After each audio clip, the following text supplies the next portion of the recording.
Hey guys, J-Man here in the Phantom Zone. And today, being October, being the month of Halloween, which is one of my favorites. I love Halloween. Well, this is my favorite holiday. We're going to talk about some Halloween stuff. You can see, I always have this horror stuff back here, but there's Michael, Jason, Freddie. I've got Tiffany. Chucky is off camera. And then these two shelves are all horror. I don't know if you can see the Necronomicon. No, you can't. It's out of camera on the top there. But we're going to talk some horror today. I did not see the Munsters, but Sean saw the Munsters, so he's going to talk about that. I saw the first 2 episodes of Chucky, which is all there is. I saw Halloween Ends. I saw Hellraiser 2022. And I saw Werewolf by Night. Is there any other horror things? I think that's all the new stuff. Let me know if I missed anything. Let's see who we got here. Oh, we've got Skeptic. Oh, Belle. How's it going, Belle? I haven't seen you in a while. Masters was here first. Masters, thank you. That was very, this looks like Hellraiser today. And that's not okay, yeah. Who else we got? The air cut is fish. I don't care. I don't care about the air cut at all. I am seeing Black Adam on Thursday, or not this Thursday night. When is Black Adam? Next Thursday. Shit, it's this Thursday. Yeah, Steve's shaking his head backstage. Okay, it's this Thursday. I got Steve, are you going to Black Adam? Thumbs up if you are. You are, right? Okay, yeah, Steve is going to Black Adam. But Greymalkin is going as well. So, let me just get these guys in here. This is just like we're talking backstage. It's crazy.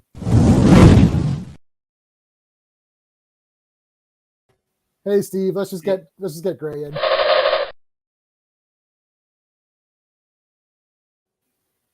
Tony, what's going on, man?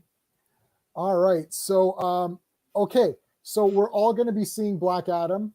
Yeah. Gray, I can't hear you. You're muted. You're muted. Oh, how about now? There you go. Yep. Yay! Yeah. So we're all seeing I'm seeing Black Adam opening night. Steve and Sean are going for sure. We're definitely going to do a stream about that 100%. We know Henry Cavill's in it, so we're going to have to talk about it. Hey, that's great though. This is great. Listen, I need to see it before because it used to be I would just immediately be like, yes, it's DC. This is going to be the best, but I'm not there anymore. I'm at the place where you need to show me. But doesn't this give you a little bit of faith, though? No, it just it seems like they're trying to consolidate. No. I need to see it. I need to see it. Okay, fair enough. Sean saw the Monsters, and Sean is going to talk about it when he comes on. Yep. And now Steve tapped out of Black Panther 2 because it's 4 hours or 7 hours or something like that. I tapped on Black Panther when I saw the trailer and it looked like a funeral for 3 hours. I was like, no. Okay, look, Namor and Greymalkin. Gray, you know this. Namor should be able to wipe the floor with all of Wakanda. Though.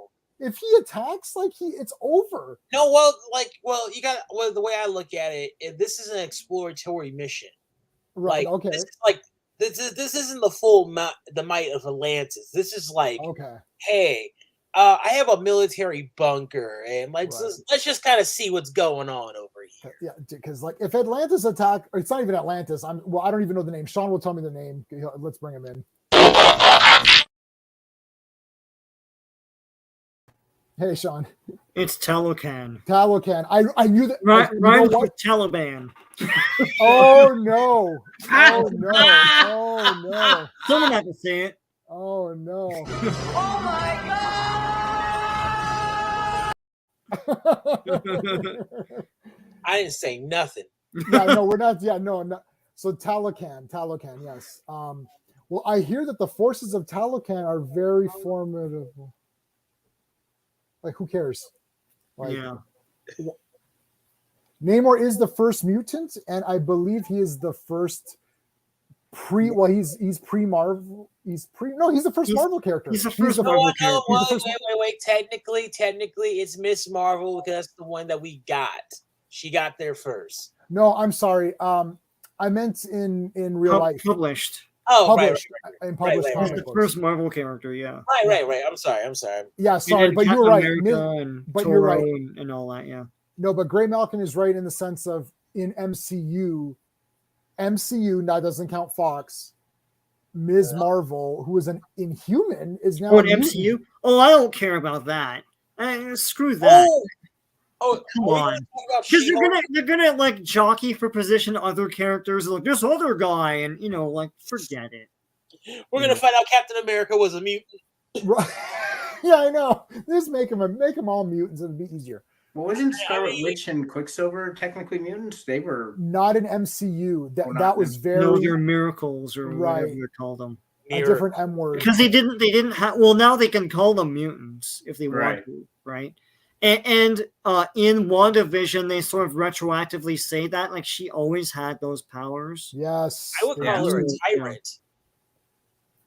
Well, she's Wanda. I love how people are upset at her being a villain in because she is a villain in Doctor Strange too. It's like, did you guys purport to have comics? You have these bullshit statues in your freaking videos. Right. Did you read the comics? Because you know that she's a villain, right? Like she when you see her, you never know what side she's on. Right. Just like the beginning of Doctor Strange too. You know. So yeah. J-Man and Sean, a mutual friend of ours, who you know who I'm talking about. Yeah, I know. Yeah, the R word.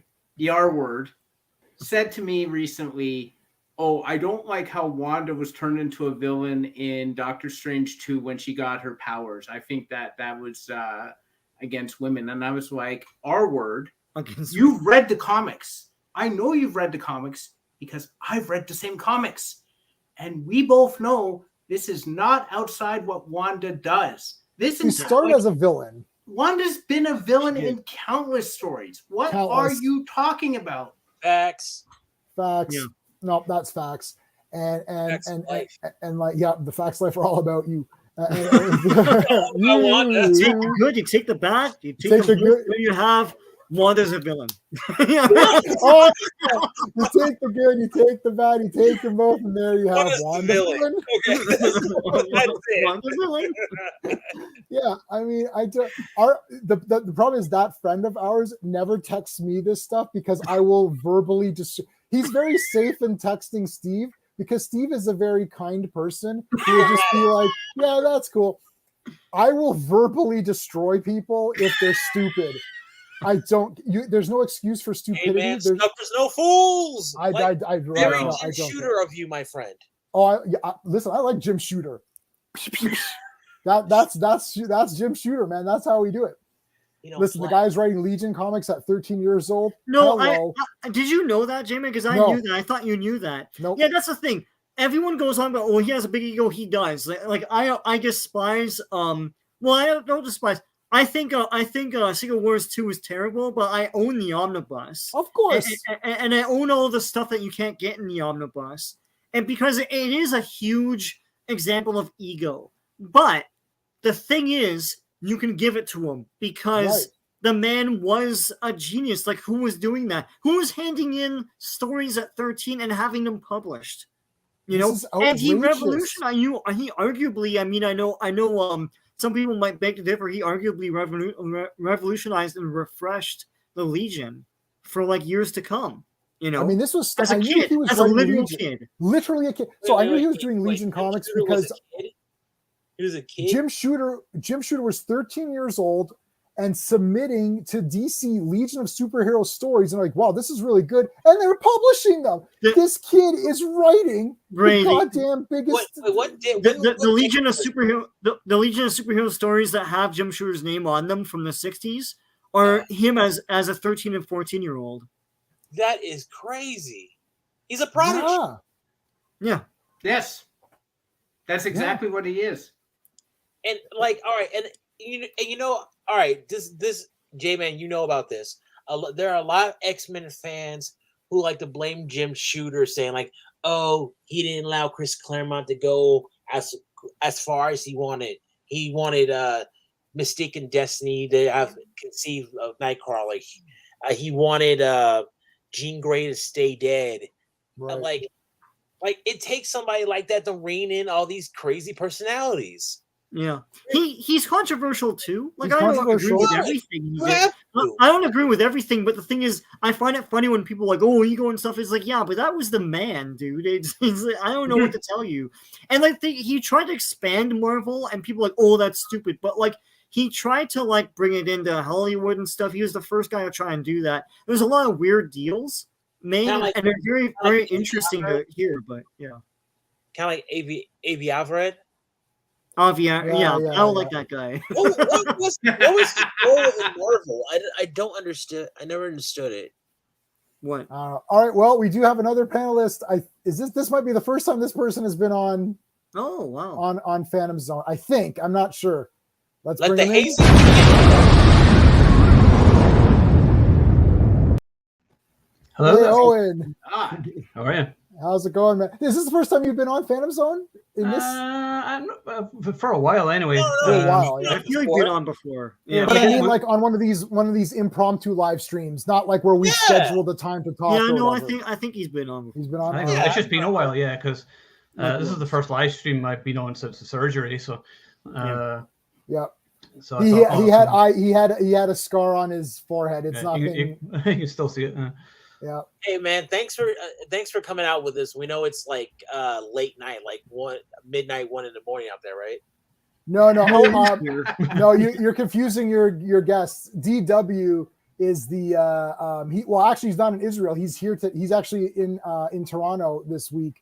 This Oh. weekend. But Owen lives like 10 minutes from my house. We all live. Oh, okay. So okay. Yeah, My bad. yeah. But thank you anyway. You'll take it, yeah, for sure. So What did I okay. miss? Sorry, I was trying to get my computer set up there. So what were we talking? Well, we always bitch about I was going to say MCU. I hate saying Oh, that. gosh. MCU. What were we bitching about? We were talking about Jim Shooter, who at 13 years old was getting Marvel comics published, and in their late 30s or whatever these people are who are writing She-Hulk can't write anything. So a 13-year-old kid is like taking control of one of the biggest teams in all of comic books and writing amazing stories, and the women who wrote She-Hulk stink. Oh, God. Which is- All right. Hold on, I just got to close the window because there's about to be a train going past. So hold on. Okay, yeah. They okay. I watched She-Hulk late last night, early this morning. Moment of silence for your time. Ruined. There's like one good part they had with Daredevil. One good part. When he fought, and then that was it. No, it was the courtroom stuff. When he Oh, was right, yeah, taking yeah, her down with everything. yeah. Like, yeah, but it sort of got undercut by the fact that Jen Walters won Lawyer of the Year, but she didn't even think to ask a simple question to her Right. frigging client that I would have asked. Did you do something stupid to the costume to make it malfunction? You think that would have been a question that she probably would have asked, It's being Lawyer of the Year. Yeah. I'm surprised she wasn't mad that she was just given like a trophy along with like that one the black lady, the one who got mad, the one who was mad. Like They were all that's mad. I would have thought that She-Hulk would have been mad too. Like Well, this is here's what I didn't understand about that scene.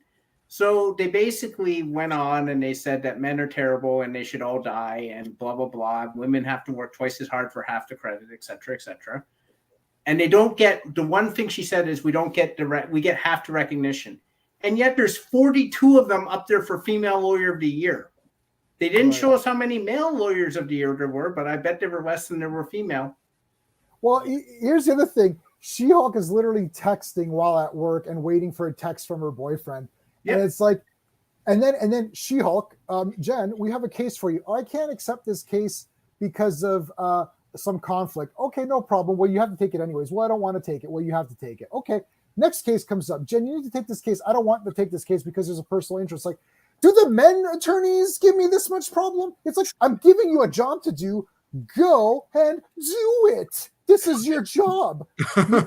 You know who? Hold on. You know who doesn't like their job? J-Man, Steven, Everyone. Sean, I think, Greymalkin, Yeah. probably. I like my job. I My love my job's all right. I like my this job. all right. guy, Bell, probably this guy, right? Guess what? They all do their job. Fighting everyone. It's like It's like, but guess what? Plan They that. do it. Their boss comes up and says, my boss will say to me, "Hey, Jay, man, can you figure this out?" And I'm like, "F this sucks." I'm like, but I don't say that. That's only in my head. Then I'm like, yeah, I'll get it done. Don't worry about it. And then I bitch and complain. Then I call other people in my department and say how garbage this job is. And then we get it done. We don't say, no, I'm not doing it. She-Hulk rejected every case and then she loses cases. And she is not the lawyer of the year. She is the lawyer of the nothing. It's like not she never did anything proper. I think that was what that whole thing was. It was basically like, oh, we're just showing off the women because of the climate. I think that was the whole. I don't know. Maybe I was looking at it deeper. Probably, but like there was good part. I mean, they wasted Daredevil, made it like I love Charlie Cox, but like just the way they kind of like undercut everything he ever did. Like he wouldn't have gone there by himself. He would have had Foggy with him. Like, right? Yeah. Yeah, well, probably. Or Foggy would have done that case because it was an open and shut case. Like they got him. Like I don't understand. They got him in here, and it's like literally we have a quality control expert that I sit next to, and I always make fun of him because I call him uncultured because he doesn't know anything. Anyway, so and like it's like people come in, it's like, oh, the machines weren't working or whatever, and then first question, you go to the operator, like, okay, did you put the ink in correctly? Right, there you go, we solved it. You didn't use the machine prop, right? It's like this guy, as Steve says, this guy brings a suit in. It's like, oh, my suit malfunctioned. Okay, so let me see the instructions for the suit. Oh, I didn't follow them. Okay, we have no case then.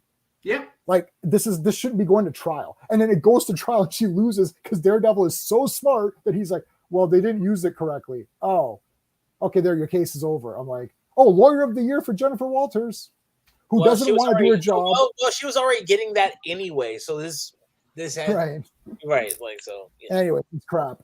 But since we're on Marvel though, who saw Werewolf by Night? I did. Sean, I guess you saw it, but you're the real Black Adam. You got the real Black Adam. With that Barack Obama fade. Yeah. Did you see Werewolf by Night, Sean? There was yeah, I saw it. Okay, so it was okay. Yeah, why don't we go through? Right. All right, so let's start. Let's start with Owen since he hasn't been on here for a while. What did you think of Werewolf by Night? Actually, I liked it. I thought it sort of captured the spirit of the old Universal monster movies, but still had kind of the Marvel feel to it, but felt suitably different. I love the atmosphere of it. I love Michael Giacchino's score as well, who also directed it as his directorial debut, which is cool. Some decent action scenes as well. And I actually thought it was all right. I thought it was really good for this time of year, just perfect. So I gave it, I think, 3.5 out of 5 or 3. I can't remember, but I got a lot of abuse for that. When you got a good review, and I was like, because I liked it. Yeah, I'll go next. I liked it, man. My wife and I sat down to watch it, and we had our iPads in hand because it's Marvel, right? So you're going to have to do something else while you're watching it. Yeah. And then I was like, oh, I got to put my iPad down. What's going on here? I'm like, this is interesting. And then Elsa came in. I was like, oh, I like this Elsa. Elsa Bloodstone. Steve and I use her in the video game. Well, I don't play the game anymore, but she's a good character in the game or whatever on the Supernatural team. So we know I pumped up her from the games. I was like, oh, she's really cool in this movie, or in this show. And then Man Thing looked cool, and they had the burning thing. And then Sean, I mean, we knew that was going to be the werewolf. Like we know that was Jack or whatever. Yeah, but they rely on you not knowing that. That's okay though, because I don't. If you go in cold, like I don't know what Werewolf by Night is, and oh my gosh, but I knew all this, so I was like, well, that's obviously Jack. Right? But I don't think it was. But even though I knew that, and I don't think it was. I don't think it hurt. Like I think, oh, that's cool. I'm like, oh, I'm waiting for him to. It's what they did with Guardians of the Galaxy. Where it expects it doesn't expect you to really know everything about it. Like if you know everything, that's fine. You're gonna love it. But if you know, it makes characters. That's what it is. Right. Yeah. I didn't know anything about it. I've never read the comics or anything else, so I was just watching it as an outsider, watching a movie or TV special, whatever. My only thing was it was a little too short. I would watch this for 2 hours or something. I thought it was really cool. Right. I didn't know it was a one-off, so it ended. Yeah. And my wife was like, well, I like that. I was like, so did I. I'm like, wow, we like the Marvel thing. I was like, well, a series. I actually said that. So I posted to Steve. So I texted Steve and DW. I was like, oh man, this Werewolf by Night's really cool. I can't wait to see episode 2. And then I checked. I'm like, oh, there is no episode 2. So I see my message. I'm like, oh, there is no episode. I'm like, of course, because this one isn't dreadful. There's not going to be any more of them. Yeah, they put everything in that one episode. Right. It's like, but you know what? There's some good fights. I like Black and White anyways. I like Elsa. So we all like Elsa, but we're not getting credit for that, right? We all like Wonder Woman. We don't get credit for that, right? And they It's don't like, say anything about it either. they It's don't like say anything about it. Yep. they just attacked all the fans I saw that. She-Hulk. I saw that. But they're acting like She-Hulk is the only show with a woman in it. Right. And it's like, and I don't remember anyone attacking the show for having a female superhero. They attacked the show for being terrible, Right. badly written. Nothing's established. You're not allowed to criticize anything anymore. You Yeah, can't no, criticize no, anything no, these days. You're an hysterophobe. Mhm. Yeah. No, Yeah. remember the one part where she was talking to Kevin, and she's like, "Oh, Hulk's gonna come back." So he explains where you're like, she's like, "Nah, we don't want to know. Nobody wants to know about that." I'm like, no, wait, hold up, Jolly Green. I want to know what happened. What happened? Like, who's his Yeah. mom? Yeah, but they think they're being clever. It's like, oh, Right. no, no one wants to know that, but everyone wants to know that. But we're just going to say no one wants to know that. See, funny. It's like, it's not. Yes, But it's they- very no. clever. They did get on a lot of the critiques it has on it. All the daddy issues, like how every one of them have some sort of daddy issue. How the movies always go, like you always know how they're going to end. Right. Like, I thought that was kind of nice. It's not completely clever, but it's like, okay, they see the cracks in the armor. No, but they don't. Sean and I discussed that. No. We Do you really specifically believe discussed that that. they know this? No. Because I think they're doing that because they think they're being clever. But what they don't understand is everything you're saying is true. Right. I don't think they know them. understand that it's true. I think Yeah. they think they're being funny about saying it that way, not realizing that, oh yeah, this sucks and it is true. I don't think they're being clever. Look, you know how I know they're not being clever? I've seen all of She-Hulk. Like they're not clever writers. I've seen the whole. This isn't like they didn't just become clever in the last episode. They thought that they were. And I mean, that Variety article where they're saying, oh yeah, we anticipated people to be pissed off. It's like, I've never seen this before. I've created so many things. Steven has written so many books. Sean has written a lot of stuff too. We don't talk about it a lot on here. Owen has the website that he has to write articles. Everything that we do in our personal lives, we're not doing it because we are getting a lot of money. We're doing it for the love of doing it. And if money comes, that's great. And we're busting our ass to make it good. I've never written a script, wrote a short story, did a comic book, created a YouTube channel for everyone to say this is trash. And so I can then attack them back saying, you're only saying it's trash because of who I am. I've never heard of this concept. What I was stunned by that article because I was like, so what you're telling me, let's look at everything. Let's back up for a second. Yeah. What you're saying is that you wrote the show purposefully to be incendiary like this. Right. So that fans would then, or whatever you call it. Oh, Sean, you cut out worst timing, buddy. Come back, Shane. Yeah. It's they would, Disney. what? You can't see me or no? No, okay, Well, you go can for it. go Go for it. Continue. Yeah, so they wrote it on purpose to be incendiary so that the viewers would then react to the incendiary parts you purposefully wrote into the show to criticize the show. You then anticipated that they would criticize it for the things you put into the show, and then made a final episode that was a reaction to what you set up for people to react to in the first place. None of this makes sense. What are you doing? Like, it's four-dimensional chess for the stupid. Like, what it's the dumbest. Like, honest to God, after I read that, I was like, you know what? I feel ashamed for myself that I'm gonna go watch Wakanda Forever now. I do. I feel stupid now. Yeah, You know, I and I don't want to watch any of this other shit. Look, I love Marvel comics. I'm gonna buy back issues and stuff like that. I like Tomorrow, in fact. well, yes, yeah. I like the Spider-Mans now, but like I don't know. It's like MCU. I think I'm slowly getting towards being done. Yeah, It's and this is coming from someone who I think the MCU is a miracle. I've always said this. It's like when we were kids reading this, like, and it's like, oh, if only Hollywood would just like do half as good as this, it would be awesome, right? But they'll never do that, and they've done it like to amazing degrees. Like Thanos is a household name now. right. Thanos is one of the great screen villains now. That's crazy. They had a movie literally where everyone dies because he snaps them dead.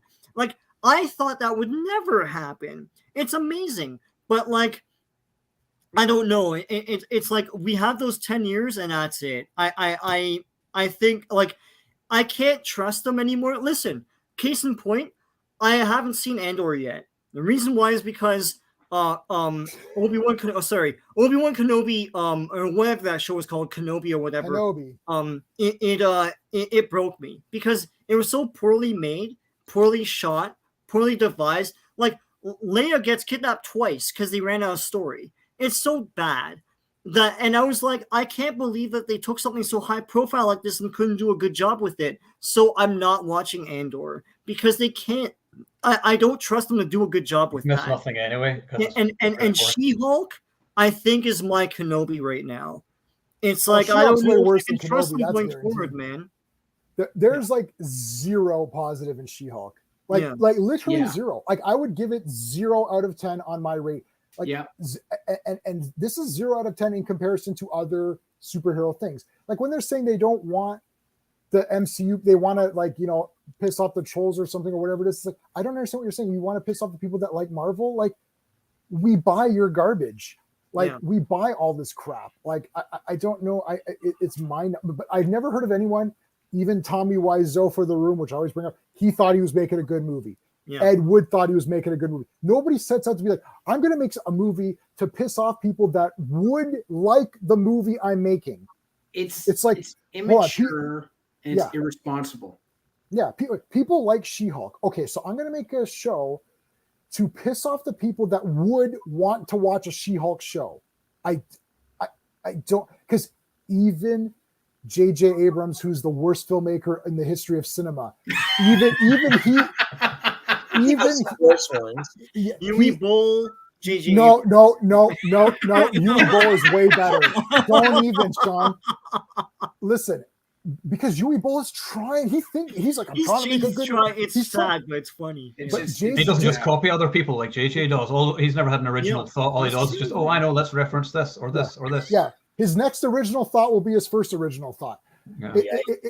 So JJ is the worst, but JJ is still thinking he's doing something good. It's like, I'm trying to do something good here. Like, he still thinks he's doing something. I've never heard of this idea that we're making this bad to be bad to piss people off who might like it. Like, this isn't like I despise some movie and I'm going to make a movie to show it. It's like, this is Hulk. It's like, people are going to just watch it anyways. You have I'd love to have a guaranteed audience. Someone's like, here, guaranteed audience. And you're like, wow, I've got a chance to be loved now. I can take right away. If someone's pick up who's something about something I don't know. Let's say I don't know Legion of Superheroes that well. I only started. I've read about maybe 10 issues of Legion, right? Well, if someone's like, J-Man, hold on. If they're like, J-Man, do Legion of Superheroes. I'm like, really? I'm going to go and read as much goddamn Legion of Superheroes as I could possibly read and then make it just like our buddy, what's his name? Jason versus Freddy, who literally is like, I'm going to watch Ronnie Yu. Ronnie Yu is like, I'm going to watch all the Friday 13th movies and take notes. And then I'm going to watch all the Nightmare on Elm Street movies and take notes. Then I'm going to make a movie that has a bunch of Freddy characters and a bunch of Jason characters. They're going to kill those characters. Then they're going to fight each other in an epic battle at the end. I'm like, yes, that's what I want. Yeah. Still my favorite Versus movie. Oh, for sure. Oh, it's pretty good. But I think what they did was they just took like a character. They wasted She-Hulk and they wasted the She-Hulk fan base. Right. And that's a huge loss. Big loss. I don't know what to say. I mean, I have a question for you guys. What if Disney and what if Marvel was to separate from Disney? Just think about it. Think about it. You think maybe Disney is part of the problem? Like they can't go where they want to go. They can't go. They can't do the really really good stories or the complicated stories because they're in a Disney mandate. Yeah, they have to check checklist. I think you did see a separated Marvel. Well, you did before Disney, but even when they were with Disney, they were still doing what they needed to do. Like, listen, I always bring this up. You don't get Infinity War from like a regular studio, right? You just don't, and you don't get that from Disney either. And they were able to do whatever the hell they wanted. I think this is just ego run amok. Like, if you really believe that Disney is dictating them to be like, make She-Hulk shitty and do this, no, I think it's them just going for a victory. This is their victory lap, and it's insufferable. It's annoying. It's cloying. Even we're all like, my God, it's like the dude at the party that won't go away. It's like, you get invited to parties. They're too full of themselves. They're too full of themselves. I'm a Leo, man. Listen, when I learned about Infinity War, it's like, I know people are like, well, you know, he didn't really die. But in the movie, they're played as deaths. And like Spider-Man, like Tom Holland really milks that. He's crying. I could picture, like, because families went to see that movie, I could picture a kid clutching their Spider-Man figure, like, oh no, it's like, and going turn to the mom and dad going, it was a moment, bro. That's a moment. You remember where? Come on. No, he's saying it's good, Greg. No, but what I'm saying is, like, that was them under Disney, but they were allowed to do whatever the hell they wanted to do, you know? Yeah, well, with them, not with Disney, we got like Iron Man 1.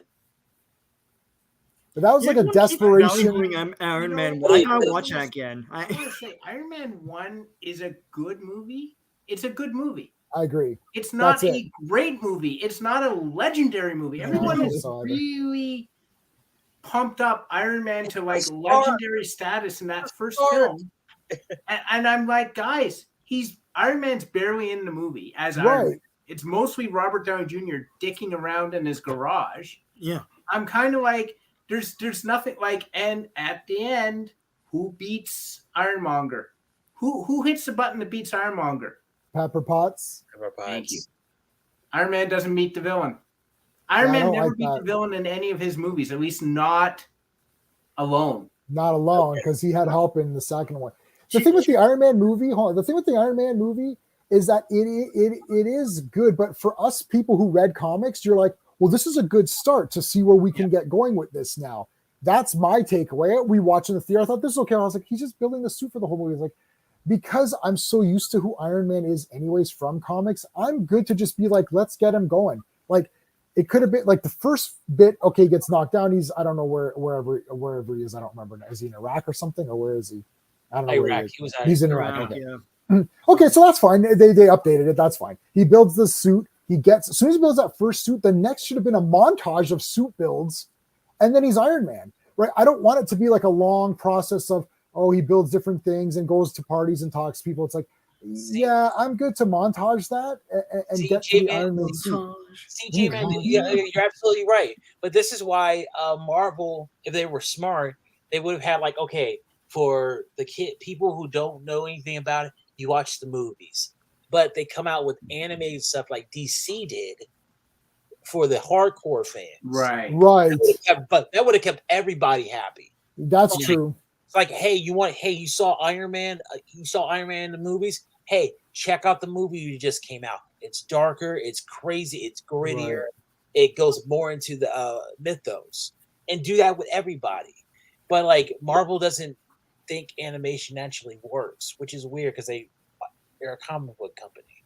Well, Marvel's animation arm isn't great. It's like their storytelling isn't the best, but no.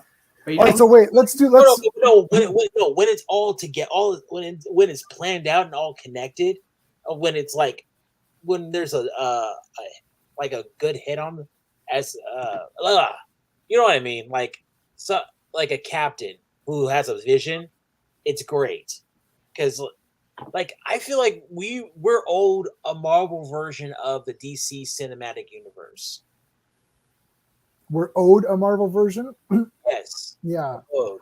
I mean, I don't know. I don't even know what that means. Yeah, I'm at the the thing is that like I'm at the point now. Like I used to be at the point where if it's a superhero thing, I'm pumped up for it. I'm going to go see it. I'm excited. Now I'm at the point where, yeah, I'm excited for the comic book show tomorrow because I can buy comics from the 50s and 60s. I'm reading Legion of Superheroes from the 60s, and it's 4,000 times better than anything in the MCU ever. And that includes Winter Soldier and whatever other ones you think are the best. So checking that to the side and saying, okay, I've got to reevaluate my life in MCU. Okay, if we set the bars high at the Infinity Wars, Avengers 1, Guardians 1, Winter Soldiers, Captain America 1, if we start putting those up, if we take Winter Soldier and look at She-Hulk, you're like, what is happening? This isn't even in this. Yeah. Like, Hey, I mean, no, we would have to do this ain't even the standards, like same the highs of sport. the high and the lows of the low. We So- thought it so was it's- WandaVision, but there's She-Hulk. Sorry, Like- like, great to your question, like, what do you think Marvel could do without Disney? Oh, No, because I you think- asked the question. I don't think that I don't know what you think they would do differently. I do darker stories. Do Did they like, not do that? like, They've done it though. I mean, have Winter they? Soldier, Infinity War. I mean, they've done. Daredevil, Punisher, the Netflix Daredevil, show. Yeah, people Darker. keep saying all this, but it's like they've done it. I don't know what you want more than that, you know? Like they just turned Wanda a villain. Everyone pissed their pants and shat themselves. And it's like I don't know what to say. You know when they do it. When they do it, people freak out anyways. But they've done Oh, it. sorry. They've done it. Yeah. I was looking the wrong. It's reversed on guess- my screen. I guess I'm thinking that Disney, like, you know, like they're like that huge tentacle monster. The ones they got you, you're just doing what they say. Like, you know, all right, you guys remember that one episode of South Park where they showed Mickey Mouse beating up the Jonas Brothers? I've I seen a haven't lot seen of that South one Park, but yet. I don't know. I haven't think I've seen that one. Yeah. Oh my god, it's classic. So basically, Mickey Mouse is Suge Knight, and he's beating on they have any kind of complaint, he's just slapping. Like, I feel like that's what Disney does to Marvel. Like I think they're that's in the position they're in now because of this Yeah. whole like new reorganization with under Chapek, right? But Yeah. but I mean they got away with Doctor Strange too, which is crazy for a Disney movie. You know, I don't know. And even Werewolf by Night, like there's blood in that, but they went black and white to do it, but they did it. You know, I would like to see them delve more into the fringes that don't have to do with MCU, like you know, Werewolf by Night. I guess is part of the MCU, but like it doesn't have to be, right? But I would like to see more of those guys. Like get Amphibian in there, man. No one cares about that guy. It's like it's like the monster Frankenstein. They had their own version of the Mummy, which was cool. Yeah. All that stuff, right? Dracula. You know, and maybe like Warriors of the Shadow Realm. You know, that was something that they had for a little bit in the 70s. That was cool. They had a lot of fringe stuff that I would like to see done, not necessarily as an MCU thing, but as its own artistic thing, right? Maybe like an anthology, kind of similar to What If, but like good. Yeah, what if That would be was nice. bad? Look, I like how look I'm a dreamer, Sean. man. I'm a dreamer. Yeah, Sean is seeing planes because he's living on friggin' Fantasy Island or whatever. Because like it's like that's happening. I mean, I know stole, it's not happening. I'm I just stole saying, that from man. Night at the Roxbury. That line I didn't make that up. Yeah. That's from Night at the Roxbury, which is a great show. Right? But no, look, it's not happening. It used to be wow, all this cool Marvel stuff. Now it's like, oh god, another Marvel thing because now I have to watch it because I'm obligated, and then I'm gonna review it, and it's just gonna suck. And it's easier for Steve to tap out because he doesn't really need to upload a video of talking about it. That's and right. So Steve just tapped out. He's just like, I'm done, and he'll just watch whatever if I tell him. Right? It's like, yeah, Well, this was good. The Watch it. system. I'll watch it. I'm now. I used to be like Jason, J-Man, where I would say, I have to say it's connected to comics or something. Blah Right. blah. I've been burned so many times doing that. Not just with Marvel too, with like stuff I love, like when they redid the Mummy, stuff like that. It was terrible, right? Like the Tom Cruise Mummy was awful, and all this stuff. Like I loved Universal Monsters, and it was garbage. So now I literally take it that I know nothing. I just watch the trailer. If it looks good, I'll go see it. If it doesn't, I won't. And that's why I tapped out of Wakanda forever. Because it just looks awful. There's nothing. There's people crying in every frigging frame of that frigging movie, that trailer. Yeah, but Steve, Black Panther's not in it. Don't you want to go not see Black? None of the characters are interesting. It's like I can't believe it, guys. This is unbelievable. It's like we're doing Black Panther there's no Black Panther. He's not in the movie. It's a Namor. It's a Namor origin movie. It's a Namor movie. Everything now that I'm seeing, it's all Namor's guys. Yeah. It's gonna be 1 hour of mourning for T'Challa, who shouldn't even. Hey, how's it going, Andrew? Or it's going to be a flashback, and all this stuff. Sure. The rumor is that it might, and this would probably solve a lot of things. It might take place during the blip. Yeah, Sean pointed that out last night. Black Panther really is dead, so that makes sense. But I don't know if they're that clever. Like if he's saying if it's during the 5 years, then they could recast T'Challa because they had a teaser for it in which one was it? Endgame, where so right after that scene in Endgame where like what's her face is like, oh, there's a little tremor underneath like in Africa somewhere or something like that. Oh no, deep in the Pacific Ocean. Yeah. Okay. And then right after that, Wakanda Forever happens or something. I don't know. Oh wow, okay. I'm with that. I like that. Yeah. Or recast T'Challa and then we continue on like every other film. That's my speculation. That's yeah. I like it. Yeah. Well, it won't happen then. Yeah. If it makes sense, it won't happen. That the Soul Stone was in that sand in Wakanda because they showed him talking to his dead father in Black Panther. I'm like, oh, Soul Stone's in that sand. Hey, Spider Right? Master. Hello, Spider Master. I think this is your first time I'm seeing you. Thank you for joining us. We're just bitching about Marvel, which never happens. No one complains about Marvel. No one complains about Marvel. I think they need to complain a bit more about it. Yeah. Okay, hold on. Let's get so Steve, what was your thoughts on let's do Werewolf by Night and finish it off, and let's get into our and then Sean can talk about the monsters because I don't think anyone has seen that, and then we'll do our movies. Let's get into Halloween. Let's get into Hellraiser. Let's get into Chucky as well. So Steve, did you like Werewolf by Night? So Werewolf by Night. What I liked the black and white. Yeah. They got the look of Werewolf by Night perfectly. Yeah, I was absolutely floored when I saw the werewolf. I was like, they got him perfect. Holy crap, right? Man Thing looked amazing. Generally, I liked what was going. I like contests in movies. Yes, I agree. So I like this, this sort of, this. I don't want to say Hunger Games, but this thing where it's like guys who can get to him first or whatever, right? Yeah. I love that sort of thing. I really liked Jack Russell. I like the guy who played Jack Russell, Gale. Yeah, he's good. I think he was great. I think everyone was great. The only couple of problems I had, which were very minor, were I don't like the Man Thing being sort of cutesy. I never seen him as a cutesy character. He's always like scary as hell. So having him like playing solitaire and drinking coffee is weird to me. I didn't hate it. It was just weird to me. I was like, what the hell? Elsa should have had red hair. You're absolutely right. Yes. Oh, I forgot to mention that shit. 100% should have had red hair, but I really like the actress who played Elsa, so I said, okay, fine. And I didn't like the animatronic corpse thing. It just looked weird. And Sean pointed that out. I thought that was so funny. I just thought it was. It didn't work for me, but that was great. Overall, is him tax evasion or something? Yeah. Okay. So hold on. Yeah. So Steve. Okay. So did you rate it or not really? I mean, are we rating this? If I rated it, it would be probably a 3.5 out of 5. That sounds fair. Okay. All right. That's what I gave it.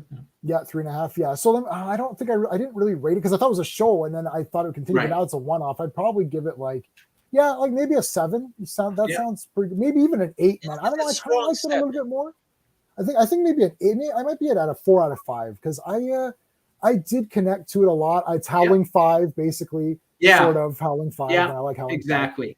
5. I liked Elsa, man. She came in and she's like, look, I'm taking charge. Because I actually, when female characters are good, I usually prefer female characters in comic books when they're done well. When they're not done well, then I despise them. Like a generic male character gets a pass because it's like, they can look cool or do cool stuff. They're going to die eventually. Yeah. Well, yeah, really, yeah. But like, yeah, I don't know. I liked Elsa a lot. All right, so Gray, did you rate it, or did you give it a rating, Gray, or no? I don't remember. No, not yet. I really like you guys. I like the contest situation. I find it like I wanted to know more about the stepmom and like how did she become the stepmother? Like Oh yeah, it seemed like she was kind of a jump off. Like she like you know, like a side chick who wanted to become the main chick. Like I thought that was funny. That little thing. And she didn't like the daughter. yeah. Like I like that dynamic. So yeah, everything about it was really cool. I like the dynamic between Jack and Elsa. Man Thing. Oh, I Man like Thing. Yeah. call him Ted. Yeah, that's cool, Yeah, man. I like that. Ted. And that was it. They didn't have to explain it. That was really cool. Yeah. And I kept on thinking like this is like a place that Doctor Strange will go to. He would have been invited to this type of situation. Yeah, A very strange party. right. Yeah, Doctor Strange. Doctor Strange. I'm giving this a 7.25. Boy, what is this? Like a math It's class? strong. It was a lot better than all of She-Hulk. I mean, Ms. Marvel was a masterpiece. Fine, but like just this was really. I wanted to see where they were going to go with this. Right. Oh yeah, I agree with that. Sean, did you rate it? Yeah. I gave it a 6.5. 6.5 for now. Yeah, just go to 7, man. Just get there. I thought it was cool. Yeah, I like that they made up a whole bunch of guys so that they can all die. Like, there's that Blade guy, and it's like, well, that's not really Blade, so he's gonna die. You know, right. That was cool. It's like only that big dude. Yeah.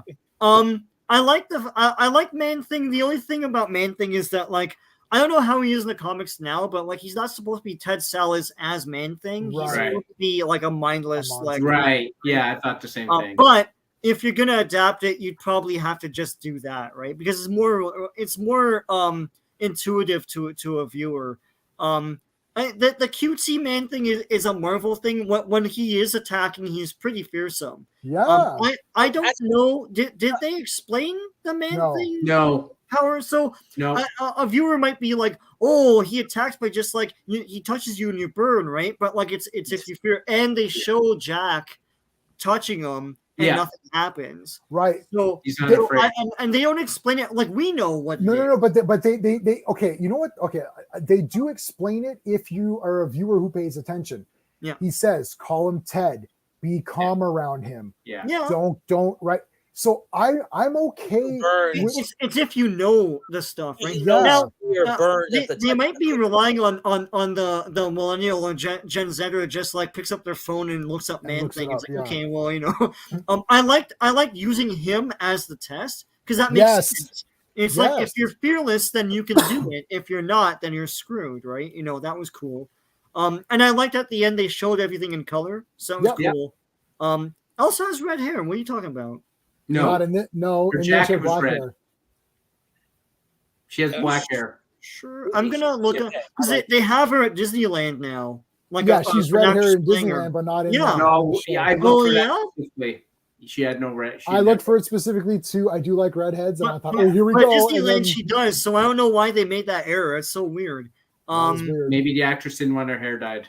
And I'm with you with well, that's ridiculous. So you're a freaking actress. Also, I'm with you about the Werewolf by Night. So it looks a lot like the old, what was it, Mike Plug, like design and everything. Yeah. I read one Werewolf by Night comic. Yeah, but I have a few. Yeah, I have a few of the big ones. But the other thing too is it's very old school in that it's very Wolfman. And the makeup looked old school as well. I liked, and that's carried forward into like the theme park and all that stuff too. It's not snouty and everything. It looks like a classic Wolfman. Yeah. And I'm surprised by that. They went with that. So that now that is the mainstream Werewolf by Night, you know, like it's got mainstream, he looks classic, so that's cool, man. At the Disneyland thing, he has blue pants, which he does. Yeah, he needs to have blue pants. I like blue pants. Yeah. Okay, so we all liked Werewolf by Night. That's good. Did everyone watch any of Chucky season 2? I seen both. No, I seen episode 1. Okay, I've seen both 2 episodes. I Sean, did you see any of Chucky? No, Greymalkin, did you see any of Chucky? I don't have cable, so. How is it? What Is you it asked good? me? I didn't know that. I mean, Oh yeah, I like, don't have cable. I can't watch it. You got to let me know, man. Sure, I don't know man. these things. Okay, so well, Steve, what did you think of? We'll talk about it real quick, since and then we'll get into Hellraiser and Halloween, because I think everyone's seen those. That's what I'm here for. Yeah. Okay. So let's do Chucky real quick. I saw episode. Okay, at the end of episode 2, they don't show them, but Glenda show up. They're driving in the car, and it's like they come out, and it's like Glenda, you're here. And I gotta tell you, the license plate, it says they them on their license plate. It's so funny. I freaking cried. Look, we know what he's doing. That's funny. That's friggin' funny. Yeah. Okay? I just thought that was great. And like, and see, episode 2 has a lot more with Fiona Dorff. Yeah. Oh, okay, good. She is. I love Fiona Dorff. Oh my god, everyone loves her. She's the best. She's the best. And like, oh, there's like a little minor spoiler in episode 2, but like, it's what they've done with her is genius. And then in episode 2, Tiffany is watching Jennifer Tilly movies and like reenacting the parts, and Fiona Dorff is like, she's like, you're not her. She's like, well, it's like, and it's like, you suck. You can't be as good as she is. It's like they're kind of pumping up Jennifer Tilly, but like also not. Like it's kind of fun. And Devin Sawa is the priest. Oh my god, he's back, dude. He is the priest in he's the priest of the so you saw episode 1, Steve, right? So they're dropped off at that Catholic school. He's the priest there. Oh, he's so good. Awesome. He's so good. Okay, See, go ahead. What did you think of Child's episode 1? Play was this really interesting series where it started off and it was serious for the first 3 movies. And then 4 and 5 were just bonkers, but they were hilarious. I don't know. Like, I watched Seed of Chucky. I'm like, this movie is genius. It is off the wall nuts, but I love it.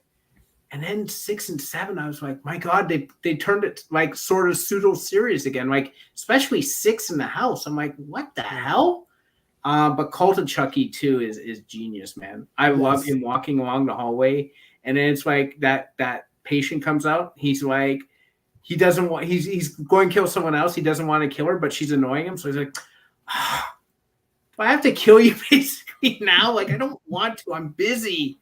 And now this series has been terrific. I like every episode has been. The first episode with the bald Chucky and like, oh my God, bald Chucky orientation day. Like, didn't you get your knife at orientation day? I'm like, why is there an orientation? It's like they're handing out. So it's like the 3 Chuckies are sitting in the back, and the one doesn't have a knife. He's like, oh, where'd you guys get your knife? He's like, they handed them out at orientation. He's like, I didn't get a knife. And they're like, why are you bald? And then he's like, they're like, it's okay. A lot of people like bald men, and they're kind of laughing at him. He's like, oh, he's like getting all pissed off. They're like, what is happening here? And then it's like, but orientation day is the best. Orientation day. And then Tiffany's like, you guys get back in your damn boxes. She's all mad. She's like, get in your boxes. And I got the gun to him. That series, thank God they let that series go on, man. And they let Dom Mancini do it. It's just hilarious. It's awesome. All right. So okay, let's get on to, so who saw Hellraiser then? You haven't seen Sean, you didn't see Hellraiser? I thought you saw Hellraiser. Owen and I are the only people who saw Hellraiser? Oh, that's crazy. All right, well, Owen, so extreme, man. Like that's too extreme for you. Like, Pinhead is scary as shit. Really? No. Also, I agree, Tony. Yeah. All right. No, my thing is, I can't get over the fact that these people start messing with a toy box that looks evil as hell. If I would have saw that, I'd be like, no, I'm good. No, I ain't touching it. Oh, you gotta touch it. The hell I do. That thing look evil as shit. Like I seen this movie, and spoiler alert, I don't want to have chains coming and hooks ripping off my body. Leave well enough alone. They actually, I think this is, well, it's one of the positives and one of the negatives. One of the positives of Hellraiser 2022 is that there is a very good, clear reason why you should solve all of the configurations. Right. Because there's a very good reason why you should do it, because there's a prize at the end that's can be interpreted different ways, but the prize is like, oh shit, this sounds good. But the problem with that is that you have to keep solving all these configurations. So it's like every movie now is going to have a bunch of people solving it to the end, versus where the other movies were like you just do one thing and then it comes for you, right? So, I mean, you're gonna need, and the problem is because the way the movie is set up, you do need actually 6 different people to solve it. It can't just it's most of the movie is like someone trying to get others to solve it for them, which is kind of neat. I was kind of neat. Owen, what did you think of Hellraiser? Although obviously I prefer the originals, I thought this could still take place in that same like universe. I just thought it could just be a different Pinhead, because if you think back to like Hellraiser Judgment at the end, Pinhead is mortal at the end. So as far as I'm concerned, it's going to be someone different. So this could just take on from that. You're right. Yeah, so it could just be she's just the new. Well, she's not even called Pinhead. She's called the Priestess or the Priest. Yep. So okay, well that's fine. She's not playing the same character. She's playing something different. So yeah, is that Charlie there? Give me back my action horror movies. That is Charlie. Yeah. Where was the leather? And I was like, yeah, they got rid of all like the sexy stuff and the bondage and S&M creepy stuff, which is really what it was all about. It's all about the sins of the flesh, the Hellraiser series, and that's sort of the main thing. But these days, of course, you're not allowed nudity in movies for some reason. That's literally why you watch these movies. But yeah, I would probably rank it maybe about, I don't know, 4th or 5th maybe in the franchise. Maybe the first 3 or 4. It's probably better than Bloodline, but I still like Bloodline anyway. So I don't know, sort of maybe joint there, maybe 4th or 5th. But I liked it. I thought it certainly had its moments. The only thing I would say is that I actually like the female priestess. We'll just call her the priestess. But sure. I still prefer Doug Bradley's Pinhead, because I was saying to you the other night is that I prefer his personality. Like Kirsty, so eager to play, so unwilling to admit it. I just sort of love all that, and he kind of this playful, dark sense of humor, which I liked. But I found that I didn't care about, or I didn't care or hate the main characters. I didn't give a shit about them. I was like, I don't care if you die or not. You just don't matter. So the characters were kind of the main thing. I find that with a lot of movies these days where the main characters just aren't particularly likable. So I'll take my Frank and Julia any day. But yeah, I would, if I were giving us a rank out of 5, I'd probably give it 3. Man, it was a damn sight better than Halloween Ends, which we'll get to in a minute. Oh, yes. So that's my thoughts on it. Yeah, and I gave it a 5 when I reviewed it, but it's Hellraiser, so Hellraiser movies tend to go up as I rewatch them. It's like I'm all like, oh, I don't know, and then it's like Hellraiser 3, I'm like, oh, this is kind of weird, I don't know, he's walking around the streets and all that, and then I'm like, screw it, this movie's awesome. It's like he's walking around the street. Like the reason that I didn't like it becomes the reason I do like it. It's like and the nightclub scene is essentially, that's maybe my favorite scene of the franchise, when all chains are ripping everybody apart in the club. I'm like, this is awesome. So yeah. So it's like because I'm a big elitist when I first see the movie. I'm like, I don't know about this. This doesn't make any sense. And then I'm like, oh fuck it. It's like Pinhead running around like destroying everybody. I'm like, this is awesome. Like, what am I talking about? And then Bloodline, I saw in the theater. I was like, oh, this is just the best movie. It's in space, and there's a space station. I know. It's the same guy who made Curse of Halloween or whatever. Or Michael Kirk. I think there's Curse. Yeah, I think it might be the same director. Someone can check that. But literally like the space station becoming the box and like imprisoning. I'm like, oh, that is awesome. That was cool. And I did like at the end of part 3, they shoved the box in the cement. And then when they build that building in part 4, it's the box. It's literally the box has morphed into the lining of the building, and then it's in there. It's made the building, and then when Angelique comes and just rips it, like she just rips it out, and she's like, then she's got. Plus, I love Angelique, and I like Le Merchant showing how Merchant or whatever created the box and did the spell, and then that weirdo guy did it. Scott as well. Yeah, he did. Joe Chanel, he did it. Oh, he did. Yeah, there you go.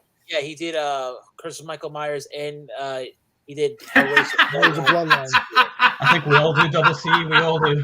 Double C. We're gonna get into that one. Oh I'm just gonna God. grab some toilet roll because I'm ready to take a gigantic dump all over Halloween. Yeah, yes. Vecna is the main villain in season 4 of Stranger Things. Yeah. And And I know you yeah, didn't definitely watch have it, a- so yeah. I would Yeah. pronounce that as Vesna. No, it's Vecna. Yeah, it's from D&D. Oh, Yeah. okay, it's back. Okay, Yeah. yeah. Yeah. Well, let me look at see the because it looks like a European like sort It's of probably got a like accent there. got accents on it, Yeah. right? Oh yes. Oh, you guys won't be fighting that creature for a long No, time in yeah. Spelljammer. It's very very. They name it after that in the show. Yeah, so, yeah. I've got the stats of that creature. Like, oh no, it's not at my feet. It's like in the closet there. I can go get it, but like it's cool. Yeah. So like it's still Hellraiser. But the characters aren't despicable.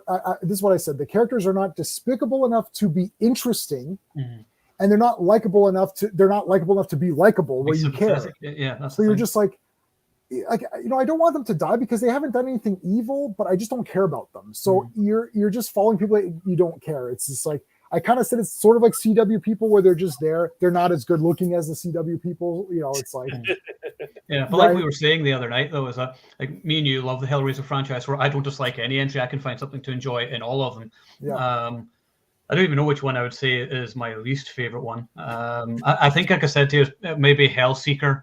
I like the Kirsty aspect of it, but I hated the fact that it kept being a dream sequence or whatever else, and he has amnesia, and I hate storylines where people have amnesia. It's just so overdone. Yeah, I'm thinking maybe Revelations would be my weakest. Revelations was a bit of a stinker as well. I would probably say Revelations is the weakest. Next weakest would probably be Hellworld. Next would be Hellseeker. Then maybe Deader, yeah. and then maybe Judgment, and then maybe I have to watch Inferno again. I haven't seen that in a long time. I just watched it the night. It's kind of boring in Inferno. It is kind of boring, but it has the conclusion. The ending's great. The ending's great, and Welcome it is in Hellraiser. It is in the world of Hellraiser isms. It's in It is a Hellraiser thing.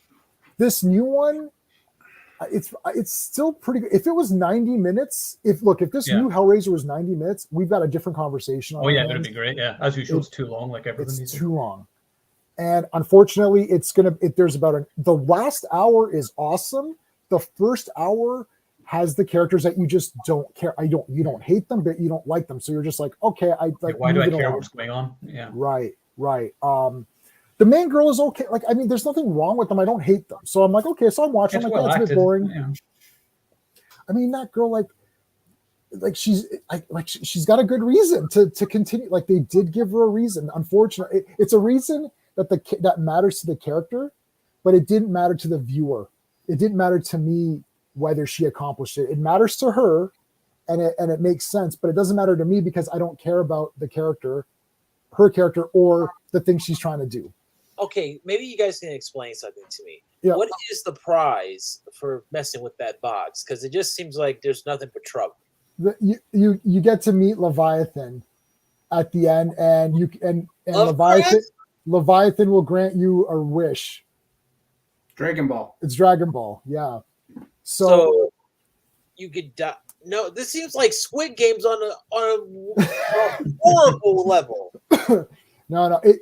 Because the original Hellraiser idea was that it's like these people who are just looking to push the boundaries of like pleasure, pain, whatever. It's like they're bored with their lives. Like Frank did it all, right? So he's like, I'm looking for the next experience that I can experience in life, an extreme experience. So he's like, oh, I heard this box, will give it to me. So he opens it and then he gets sucked in. Then he's like, I want out because this sucks. And he gets Julia to kill the men and spill the blood so that he can come back through that as a gateway. And then he needs more nourishment to get back to health. That happens in Revelation, which everyone hates, but that actually is in that story. That's what Revelations was. I thought in this one, just so I remember, I can't remember the character's name because it's been like a couple of weeks since I watched the film, but the guy who's like the Voight. The millionaire guy. Yes, Voight. Yeah. Voight or something like that. The thing he's got in his chest, which is like pulling out everything. It's repulsive to look at. But I was like, and yet I can't turn away. No, that was it's like the guy's got these gears that are like ripping his like His sinews insides. around. Yeah, it's like they're going, and you're just like, okay, that's weird. You're like, But it's that's very just weird. Hellraiser-y. It is Hellraiser-y. That's what I'm saying. The people who made this, okay, after I watched it, I'm like, okay, the people who made this really like Hellraiser. So they want to give you a few things that are Hellraiser-ish. They got the music and all that music. But then they're also like, let's do a little bit different. The problem is the things that they made different are important. Like they didn't want to have the leather. Now, look, we know the leather was used so that they don't have to do full body makeup, right? Let's face the facts. It's like Pinhead's head looks good. His body has a couple of tears in his chest, and then the rest of him's all black, so they don't have to worry about it. Now, these Cenobites are completely, like every bit of them, like it must have taken like 5-6 hours. Like this is like full body. That's the one with like the split. It's like Angelique kind of. It's like split. Angelique, yeah. Like every like her like genitals are pulled back around. You're just like everything is so crazy. You're like, whoa, this is crazy. That one is like the entire back is open. There's like a pole going down. You're like, holy shit, like this is crazy. And the box is in them. It's like the box is almost like the thing that tore them around. You're like, this is crazy. But then you're like, yeah, but there's no leather, because then you lose the fetish angle, as you said, Owen, right? So it's like you made it cool, but you kind of lost something. But you lost something, yeah. Yeah, but this is why I was actually well, Steve, I'm the most interested in yours because I think you've only seen a couple of Hellraiser movies, so you don't have a set standard, I think, right? Right. Like you've only seen a couple of I showed you a couple of the better ones, right? I own 1 and 2, and you showed me the one with Craig Schaeffer. That's Inferno. Yeah. Inferno. So there you go. So see, Steve doesn't have a preconceived notion of, oh, this is what it needs to be, right? Because he's only seen a few of them. There's 11. He's seen 3 of 11. So this is a good movie for you, Steve, because you can come this with a fresh take and say like, oh, this is kind of cool. I think people watching this who like horror movies will like it and be like, yeah, that was pretty decent, because at least it's not stupid, which we're going to get to. We're getting there. All right, before we do, let's so hey, give me back. So give me back my action movies / horror movies. Link to his channel, that's Charlie, is in the description of this video and all videos. Steve's link for his books are in this video and all videos. Same with Greymalkin, his YouTube channel, Sean's channel as well. And Owen is from the Action Elite. It's at theactionelite.com. His channel is also linked in here. So is the website. Yeah, if I ever bother to do anything ever again. Well, the website's on fire. There's always articles. Yeah, I do stuff. I prefer doing that rather than, I just don't have the time after a day of work. I can't be arsed in the live stream. So. And Charlie from Give Me Back My Horror did do a live stream on Hellraiser as well. So you guys can check that out. And he did a stream, I think it was a couple hours already, talking about Hellraiser. I don't think they did a Halloween one yet, so that's probably coming, I'm assuming, I guess. But all right, so who saw Halloween? Well, we saw, the four of us went together. Greymalkin, did you see Halloween Ends or no? I did. You did. Okay, all right. I already know what all of us think. It was Halloween though. I thought I was watching in the wrong theater. Yeah. So I had an epiphany early this morning where I understood what the title meant. They wanted to make a movie so bad they wanted to end the franchise. I was like, oh, yeah. That's what Halloween Ends means. And I'm going to say this right now, and then I'm going to let everyone else talk. But I'm just going to say this right now. I don't want any big apologists for this crap. And here's the other thing I don't want. I do not want Friday 13 Part 5. You know, it was a fake Jason in Friday 13 Part 5. It was a fake Jason. And I don't want Jason goes to hell. Oh, but Jason was hardly in Jason goes to hell, and he possessed people. Oh, spoilers, by the way. And he possessed people. It's like, I don't want that crap. I don't want, Halloween 3 doesn't like American. Name me any other one. It's like, Hellraiser, Hellworld. Oh, it's all fake anyways. It's in their mind. I don't want to hear you. Okay, let me tell you something. In Hellraiser, Hellworld, we still got Pinhead. We still got good kills, and it's an interesting concept. In Halloween 3, that's an awesome movie. If you remove Halloween, it's perfect as is. Friday 13 Part 5. You should have just called it Season of the Witch. Right, yeah. Friday 13 Part 5 has lots of gore, lots of nudity, great kills, fun characters, very unique situations. You know, ooh, baby. Everybody remembers that. Everybody remembers that woman. Junior, would you shut the fuck up? Right? Everybody remembers that character. So it has all the Friday 13th elements that you want. It's just not Jason. Jason Goes to Hell. There's brutal kills. Absolutely brutal. It is fast-paced. he gets possessed, and as soon as he possesses someone, it's bang, bang, bang. Shocker possessed people too. Horace Pinker didn't walk around killing people. Horace Pinker, electrically went into people or whatever, right? So it's like these movies still have the tropes and the stuff that you want. This movie is a generic teen slasher that's bad. If Michael Myers wasn't in this at all, and it was a completely different, if you removed Michael Myers' name and changed Laurie to something else, people would be like, this was a generic slasher movie. I'll give it a 2 out of 5, and then I'm moving on with my life. Which is what I gave it. Yeah, that would exactly be what's happened. But it's because it's called Halloween. Oh, it's going to be divisive and all that. Why? This movie, if you're going to do something weird like this, you do not do it at the conclusion of a trilogy. I got this great idea for Return of the Jedi. Here's what's going to happen. We're going to introduce a new character called, Jim Bob. And Jim Bob, it's going to be all about Jim Bob learning how to use the Force. You're like, wait a minute. What about Luke and Vader? Yeah. Luke and Vader will fight at the very end. It's like, that's a sequel trilogy. What about Han, Luke, and Leia having a scene together? Nah. Right. It's like, so anyways, okay, I'm done. Everyone can watch my review on this. I already trashed it. Look, and I gave it a poor score, and I gave it a poor score compared to Halloween movies, not a poor score compared to anything else. Like, obviously it's better than She-Hulk, right? Like, She-Hulk is unwatchable garbage. It's like, this is still, it's a slasher movie. I'm like, yeah, I'll watch it. I'm like, oh, this is kind of fun. But the conclusion, it's a Halloween trilogy, which started off pretty good. 2018 was pretty good. Halloween Kills is a masterpiece of violence. That was like that should, you know what? Maybe they should have swapped those movies. That's it. What if maybe they should have done this thing? Shit, they should have done this be in between and introduced and then have Halloween Kills or even first. Or even first. Shit, oh my God, that we just hit. That's what we were saying. Is that the way they should have ended? Is that Michael just fucks everybody up and he walks off after killing everybody, so let the bad guy win? Yeah, that would have been awesome. Okay, so who wants to go? Well, okay, can I? Because I actually have to go shortly. Okay, so Owen, go for it. Okay, so yeah, like this was my most anticipated movie of this year because I love the Halloween franchise. Halloween is my favorite horror movie of all time, and pretty much from the opening scene, I was like, wait a minute, something feels wrong here. I was like, who's this guy? And like, where's Michael Myers and where's Laurie?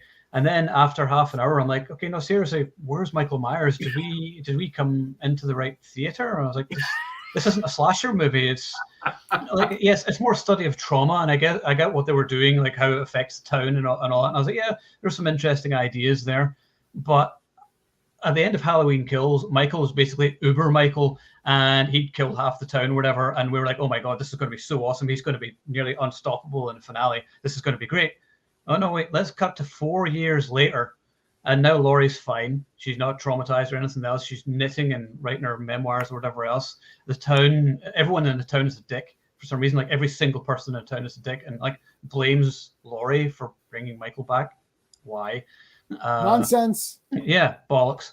And it was boring. I was like, you're doing the third part of a story arc here. What's the story you've built up? The showdown between Laurie and Michael. This is their story. I want to see how this is going to go. Oh no, wait a minute. Let's introduce this new character called Corey and spend most of the movie with him, even though we don't give a shit about him. And then we'll stick Michael in the last 10 minutes, and he just feels like an afterthought in his own movie. And I'm like, what the fuck is this? I said, this isn't a Halloween movie. I don't know what this is, but it's not a Halloween movie. And it just never feels like a Halloween movie. It even feels different from the other two, like Halloween and Halloween Kills. I was like, it doesn't follow on from Halloween Kills properly. And like, what is this? Like I said, the only thing I liked about it was that they showed footage from Hard Target. Like someone was watching Hard Target, and I was like, I should be watching Hard Target instead of this. So yeah, to me, this is the worst Halloween movie because I can find something to enjoy in all of them. But this is one I have no desire to ever watch again. Will I buy it? Probably, because I'm a completist and an idiot. But I'll probably never watch it again. Just like I bought No Time to Die, but it's still in a cellophane wrapper and always will be. But I have no desire to watch this again. To me, you wasted Michael Myers. The showdown was anticlimactic. And it was done better in Halloween H2O, to be honest, where we actually had Laurie versus Michael, and he had a proper battle of wits. And then she cuts his head off at the end. And I was like, yes, that's more like it. But this, yeah, pants. Anyway, rants over. I'm done. Drops Mike. King of Sanity, thank you for joining us on the stream here. When Halloween and Crazy, I went straight to the kitchen, angrily stand like Same. I couldn't do that because my wife was asleep, but I tiptoed in and she did wake up. She's like, how was the movie? I was like, worst Halloween movie ever. She's like, really? I was like, yeah, unfortunately, that is really. Yeah. Double C, Halloween H2O was way better. Yeah, Yeah. It was a proper finale. Yeah. That was way better. Yeah. And I gotta say, man, Rob Zombie at least had brutal kills and Michael Myers. Yeah, Myers was in it. Yeah, Halloween 2, Rob Zombie Halloween 2, which I kind of like. And I'm an apologist. I like it. And it's like, okay, Michael Myers, he's the guy not in the mask. Yeah, but when he kills people, he puts the mask on to kill them. Also, Michael Myers was walking around homeless, so I'm like, okay, we see him without the mask. That's controversial. When they said that this movie was going to be controversial, you know what I thought was going to happen? This is what I thought was going to happen. And this is because this movie was supposed to be like, fans might get divided. You know what I thought would happen? I thought Michael would talk. I thought at the very end, Laurie, he would. Yeah. I thought he was going to sit. Sean, you're muted. I thought he was going to speak to Laurie and say something like, "I'm sorry," or he does right. In an earlier script of was it Halloween H2O, and he reaches out and he says, "Laurie." Or sister, I can't remember, it was one of the others, and then that's when she comes on. Can I just interrupt for a second, just while I have another rant about something for a second? Yeah, go for it. What is it with people today thinking, this is going to be divisive with fans? How about you stop trying to divide fans, make a fucking good movie or a good story, and stop trying to divide people and stop painting us as the villains? We're the one who are paying to see this. So like, stop trying to fucking make us the bad guys. It's like, we just want to enjoy it. Just give us what we want. Yeah, exactly. That's what we want. Yeah. Just give me Michael and Laurie fighting properly and give us a proper finale like we did with Halloween H2O. And I understand, they want to do something different because, we've already seen that. So you sort of begs the question of why are they even making this? Like, literally, if they ended it with Halloween Kills, that would have been awesome. That would have worked for me. That was a more satisfying finale. And say, I don't understand. I don't understand what you thought you were doing. No. You know what the fans want. You've known it's been how many movies now? It was 12 movies. This was number 13. You know what we want. Why would you give us something else? Like, why would you give us no Michael Myers? Why would you give us a shitty granddaughter who just yells at Laurie for no reason endlessly? Why would you give us kills off screen? Right. Why would you do that? Like, I don't understand. I like when he was there, I was watching the movie and I was thinking, is he trying to make Curse of Michael Myers? Like number 6, is he trying to make Curse of Michael Myers? This felt like Curse of Michael Myers, where the town is shrouded by Michael Myers' legacy of violence. But I don't care. I don't care. 1 second, Steve. Great. He had to go. Okay, I was gonna say he had to go. Yeah. All right, continue on, Steve. I don't get it. I don't understand what David Gordon Green, who made Halloween and Halloween Kills, was thinking. It was a stupid, asinine thing to do. He pissed everyone off who gives a shit about this franchise. He's made the mainstream people who don't care about it happy, but they don't care. They won't watch these. The people who want the real fans. The real fans will hate this. The real fans will the real fans will go to Universal and say, we want the next Halloween. The real fans are now saying, you know what? Call it a day. Let's call it a day. I don't get it. I don't understand what the hell introducing this random character. And if they were trying, and he was trying to sort of say like, Michael Myers evil can carry on in other people. Yeah, but this is different. Like, this is what pisses me off. Michael Myers killed his sister when he was 6 years old. That is literally when you're 6 or you're innocent. This shows his depth of evil. He's doing this when he should be innocent. So there's no backstory. There's no thing. He is evil. Yeah. Corey, the character who they're shoving down our throats, killed someone accidentally as a teenager. Right. That's not evil. That's a mistake. Yeah. I literally thought they built him up and he was going to go into his sewers and he was going to be what draws Michael Myers out, and then Michael Myers is going to start killing again. Why Michael Myers, after going on this hellacious rampage and Halloween Kills, why did he go into hiding? Retreats into the sewers for 4 years is ludicrous to me. But okay, get him out, get him doing what he needs. No, we're not going to do that. We're going to just keep shoving Corey down your throat. But Corey's story is not interesting. It's not original. It's not innovative. It isn't endearing. I don't care about him. I wanted him dead within half an hour. I didn't get that either. There was absolutely nothing in this movie for anyone who gives a damn about Halloween. Nothing. And listen, I'll rewrite this for you using the same. I always do this. This is my thing. I'm going to rewrite this for you using the same parameters that I've got in the movie. Corey, the kid falls over, comes out. Everyone's like, the townspeople are like, "Oh, you're an ass" and all that. And then he's like, "No, I didn't do anything." Flashback, he did. He kicks the door open, and the kid is not in front of the door. And he's like, "Listen, kid, he thought you were funny," and he picks him up and fucking throws him over the ledge. And we didn't see that. Then it's like he was evil, right, this whole time. And then he goes into the sewers, and Michael Myers sees him, and Corey's evil, like Michael absorbs a little bit of Corey's evil to rejuvenate him, because the whole town literally just kicked the shit out of him at the end of it. So he needs, it's like Dungeons and Dragons. He needs to rest to regain his hit points. So he goes back into the sewers to regain his hit points. He heals, and he's healing through all of the negative energy, kind of like Ghostbusters too. He heals, and then Corey comes in, and just like you said, Steve, like Ghostbusters too. I love Ghostbusters too. And then that draws Michael Myers' evil back, and he's rejuvenated. He kills Corey brutally, and he's like, "Now I'm back and ready to be good again." Right? Okay. It's like, or don't even do that. Just have Michael Myers be back. Because here's the other thing too. Again, and Steve, you said this, and I know you didn't mean it this way, but it's like, oh, it's like Curse of Michael Myers. No, it's not like Curse of Michael Myers. Curse of Michael Myers still has Michael Myers walking around killing people in Michael Myers ways. The problem with Curse is that it's like, oh, he's doing it because of this cult or whatever. So that was the new thing, right? When you introduce something new, you don't remove Michael Myers and have something else in place. You come up with a different reason. So, but then here's the other thing. 2018 rolls around. Remember all those garbage Halloween movies? Well, screw those. This is the real sequel. We're not going to do any of this stupid cult stuff and any of this mysticism and any of this stuff. Right, but he's possessing people, so that's mystical. Oh, shit, yeah. And then we were taking him out of the story completely, pretty much, in this last one. Right, yeah. Oh, we're not going to do any of that stupid stuff. We're going back to basics, except you're not. It took you 2 movies, and you introduced mysticism into your thing. So you didn't know. You're making fun of these movies. Oh, fucking Cult of Thorn, that was terrible. That's everything these days. That's the whole thing. It's like, let's laugh at the old things. Let's destroy the people you used to love, the Star Wars sequels and whatever else, James Bond.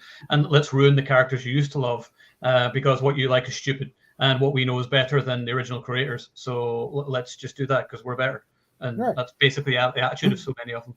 My first ever phone, flip phone, the first ever phone I ever had, the first ringtone you could get, I used the Halloween theme, John Carpenter. I still do.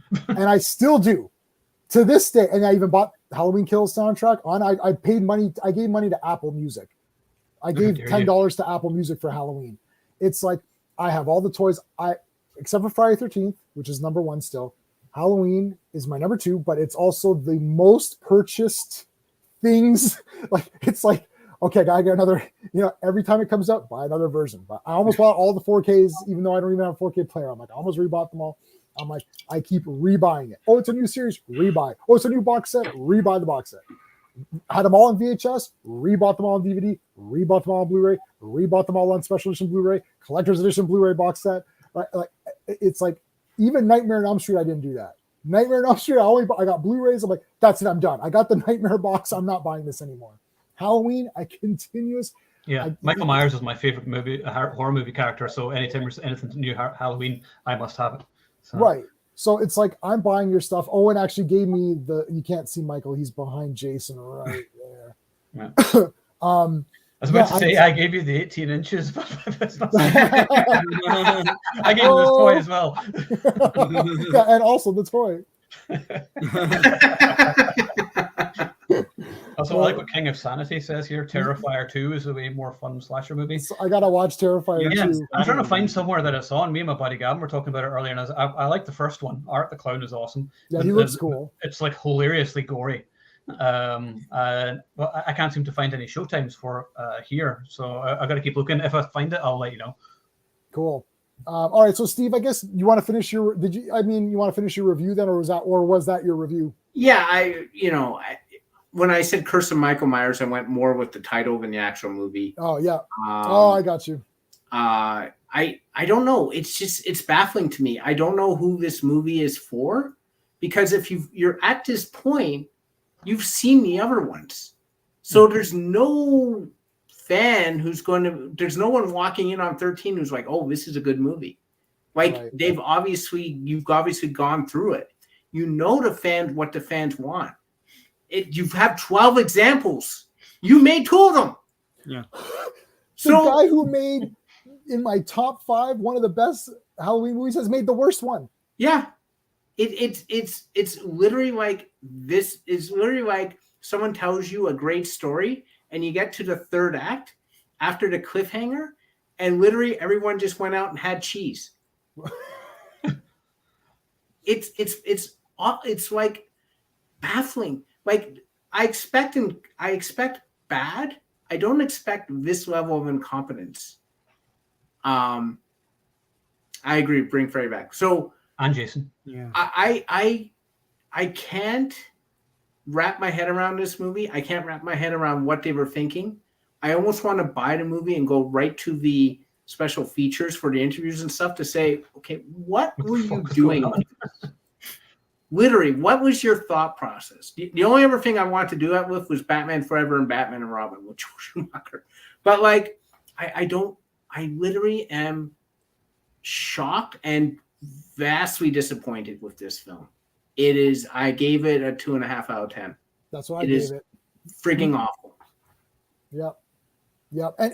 And they're forgetting too. It's like, wait. It's like, guys, this wasn't a masterpiece that didn't have much Michael Myers action till the end.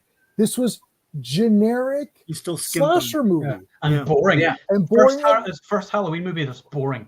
Like, where I was like, okay, is somebody going to die in this movie or what? Like, I was just waiting for somebody to get stabbed or something for like the first half. And all it is just following this Corey guy around. I'm like, come on, get to the main story. And that comes in the and last then you 10 realize that was the main story. This is the main story. And you're like, why? Nobody's invested in this character. So it started off interesting when he knocks. I was like, oh, that's so funny that he knocked the kid. I'm like, oh shit, this is crazy. And then he showed him, I was like, oh, this will be the boyfriend. And then I thought, Laurie, this kid who's gonna have enough is gonna help fight Michael. It's like they almost like we need an extra person because now Judy Greer, the daughter of Laurie, died. So She's they're like, oh, annoying maybe, she was annoying. They're like, well, maybe we need another character to help Laurie to battle Michael Myers. And I like the granddaughter who was fine in She was a great all of character the before. movies has become trash. Mhm. What this I'm like, I used to like you. Yeah. Why are you garbage now? And it's like, oh, grandma, you don't understand my true love and all that. I'm like, is this happening? Like Laurie has proven in your own movies that you made that she is correct. Laurie has always been right. She's been right all along. yeah, that's And the whole thing. Laurie's a smart character. She wasn't the original one. That's who Right. Laurie is. But the granddaughter believed her from part 1. And then after part one, you're like, all right, Laurie, well shit, you got me. You're right. You're right. And then in the second movie, yeah, Laurie, you're right. Shit, we gotta, I think the whole town getting together in Halloween Kills, that should have been how they killed Michael Myers. It should have been like every single person's like, Burn at the yeah, stake we've had kind enough. of thing. We've had enough of this. Do it like Freddy, like someone's mentioned Freddy. Do it like Freddy, where the townspeople were like when he was the Springwood slasher or whatever, like before he became Nightmare. It's like they're like, F it. I like the idea that the town's like, we've had enough with this Michael Myers guy. We're done with this garbage. We're going to take this guy. I like Evil Dies Tonight. And they just get together and they go and kick the shit out of him. That should have been the end then if they're going to end it that way. And in this way, they're going to go kill him. And it's like, there's dead bodies in the junkyard where you are. There's dead teenagers in the junkyard. Did you clear those up before you do? And it's like, there's a dead guy in your living room, Laurie. And you're going to ignore that. And you're going to go, let's go take Michael Myers. That's weird, yeah. Is anyone going to clean up the dead guy? Step over. Was it 4 dead teenagers and the 1 dead guy? Yeah, There's 5 dead Sean. people that they must have tramped over when they went to the when they did the procession and stuff. So yeah, go ahead, Sean. What's your thoughts? that granddaughter is like 28, in real Yeah. life. So I don't know. She acted like a freaking 15-year-old in this movie. Yeah. It's like, you can't tell me what to do. It's like you're 28. You can you've been driving for 15 years. Anyway, look, I don't know what more to say because you said everything. I would only say this, like Steve, you talked about disappointing the fans. Forget that. It's like this didn't do where the story was going. It's like it's supposed to be a showdown now between Laurie and Michael Myers, right? And it's like, so why do this other thing? It doesn't even lead thematically to the end, right? They do a showdown, but at that point, nothing has been built to. I know that's the poster. Nothing has been built to. And so I'll spoil this. That's why I sent you earlier. So he gets pinned by a fridge, and then she starts like calmly, not even viscerally or anything. She calmly like wiping her knife on him, and it looks like she's just wiping it on him, and he's like, and then that's it. And then they put him in like a big grinder or whatever, and he gets killed that way. And the whole procession of families come out with kids and stuff, and it's anticlimactic because they never told a story leading up to that moment. It's just this other dude, and you're left wondering, well, why would you structure it this way?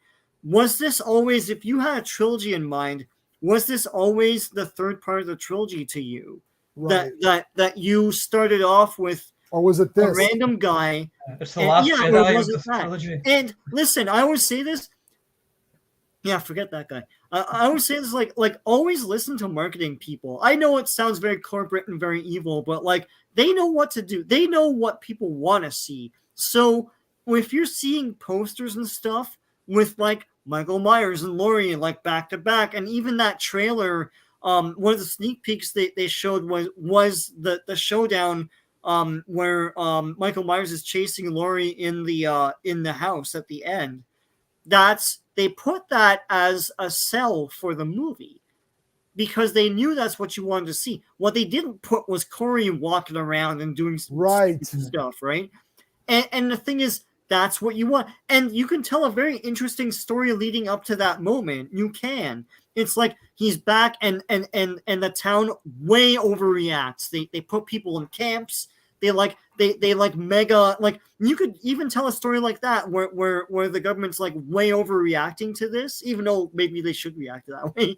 But like the army's called in, like all this crap. Call the army. What does Jameson say? And they form barricades around the town and everything, and the news outside is like, oh my god, what's going on in there? Like, like you're stripping away rights and all this stuff like that. You could do that, and then meanwhile it's a showdown between these two, right? You can even have that big ending at the end where they grind them up and stuff, right? But that would be more interesting. They didn't earn that. Because that was the thing, is that you're not emotionally involved in that. You're like, oh, no. Great. Yeah, and she just calmly, and I'm like, is this happening right now? Like, you didn't build up to any of this in the last, hour and a half. No tension, nothing scary, no real sense of threat from Michael Myers. He's just this pathetic old man. Yeah, and I don't care. He's just, pinned by a fridge. Yeah. So he got fridged. So anyways... I'm not as mad at it as you guys because to me it's like we have 12 other movies, right? But if you're making a new one and you're saying it's a trilogy and this is the last one, why would this be a deviation? It's baffling to me. And you're like, well, it's divisive. Well, no shit, Sherlock. Of course it would be. How about stop doing that and just give the fans what they want rather than painting us as the villains? Yeah, I'm sure they'll make more and more and more Halloweens, but you don't have Jamie Lee Curtis for long, right? So she said this is her last one. This is how she's leaving. I know, but hasn't she said that a lot of 17 Halloween movies? It's like I thought H2O was her last one. Two was the last one. Then H2O was the last one. She came back for Resurrection only if they kill her off. She came back for Resurrection. They killed her off. This is my last one. And then this is my last one. And then she came back for she 3 needed a new movies. house, so she came back for the 3. Yeah, well, she is getting older, though. It is getting to the point. Yeah, where... it's getting kind Listen, Activia money can only buy you so much. We eat Activia. I was like, we're supporting Laurie. Yeah, we support Laurie Strode. Support Laurie Strode. Activia. Yeah, I don't know. I'll buy it. I'll wait for I'm sure there'll be a trilogy pack. And Well, I'll it buy will it. complement my other like Halloween pack. So yeah. I don't know, but like I remember I was saying like Rob Zombie's a happy man. He's like doing the strut. He's Buster like, Rhymes, you know, Buster like, Rhymes, I'm not the yeah. one who killed him anymore. But he doesn't kill him in that movie. Stop I it. know he comes back, but still, like, he Stop defeats him. It's That- ridiculous. Yeah, but He's that like, rumor ran away Halloween, with Wicked? What? that rumor just ran away with itself. It's like, well, Yeah. Buster Rhymes kills him with a karate kick at the end. I'm like, that literally doesn't happen. It's like, stop it. It doesn't happen. I do like his enthusiasm in the movie, like at Dangertainment and all that. It's hilarious. It's so The concept is actually really neat. It is neat. It's neat now. At least Michael's in it. When you Yeah. look at it. Yeah. Yeah, but no, Yeah. like even with like Friday 5, which I'm an apologist and defender of. But the thing is that Yeah. But it's called A New Beginning, and Jason was definitively dead in final chapter. Yeah. So he only lived on in Tommy's mind. Yeah, Corey Feldman killed him. And Corey Feldman. Yeah. So I mean, that was a new direction, but it still gave you the Friday 13th stuff that you wanted. If at the end he fell through and the mask came off and it was Jason, you'd be like, "This is awesome." Well, this is a good example of course correction too, because because now he's a zombie. That never happened before, right? And people weren't pissed off. That's new. Like, well, you get more Jason kills. That's cool. Right. He's a zombie. So because he was basically like a just handicapped a psycho in Yeah, and then it's like now he's literally a zombie where he gets brought back with lightning or whatever. Like it's like literally he's the monster. Yeah, he's the Frankenstein monster. I can't wait to see the comments on this stream later on. You guys are incels because you didn't agree to this. You didn't like the content, rather than the movie because it's just content. And that's the thing. I see these comments. Like the majority of people hate this movie. Anyone who's a fan, I go to the Halloween like Instagram page. You look at the comments, and everyone's like, "I'm sorry, this movie sucked. What the hell was this?" And then people are like, I liked it. It was something different. You're an idiot. Where were these something different people for all the other times it was different? Yeah. Rob Zombie is different. You know, you can give him that. Yeah, I know. And so let's for Hellraiser for a second too.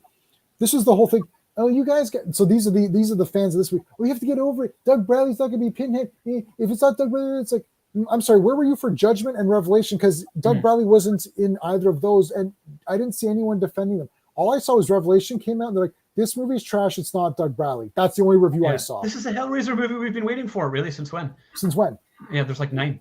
Yeah, there's 11. There's 10 before this. There's 10 before this. It's like this is the one I've been waiting for. The Decology. Wow. The Halloween Decology.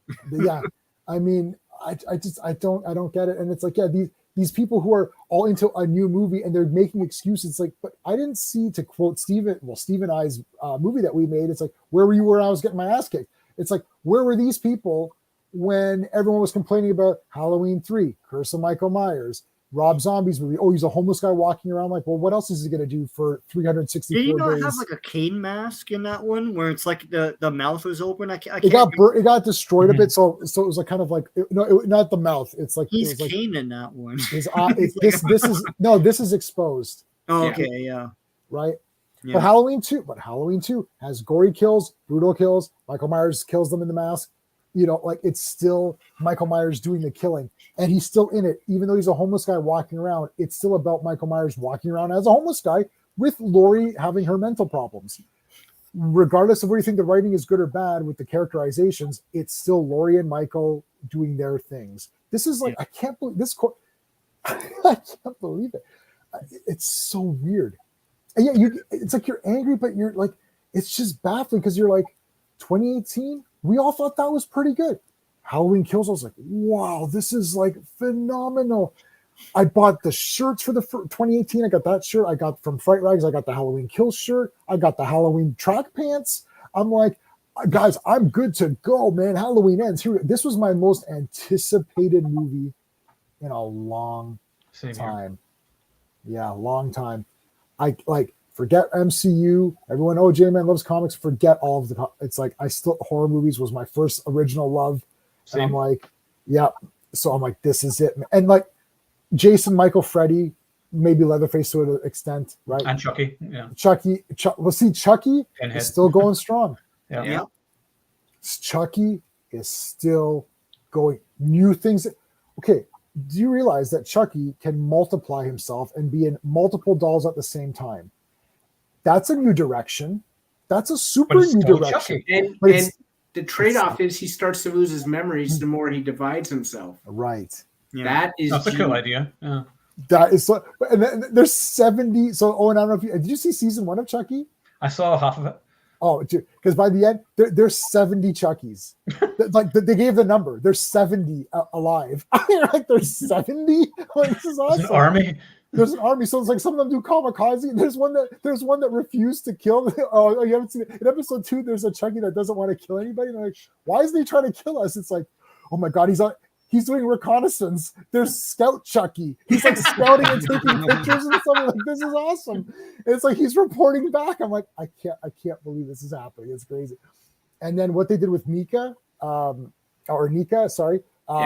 Fiona Dorff. Oh, I won't tell you what they did with her because it talks about what's happening with her right now is so good. It's so good. I love Nika.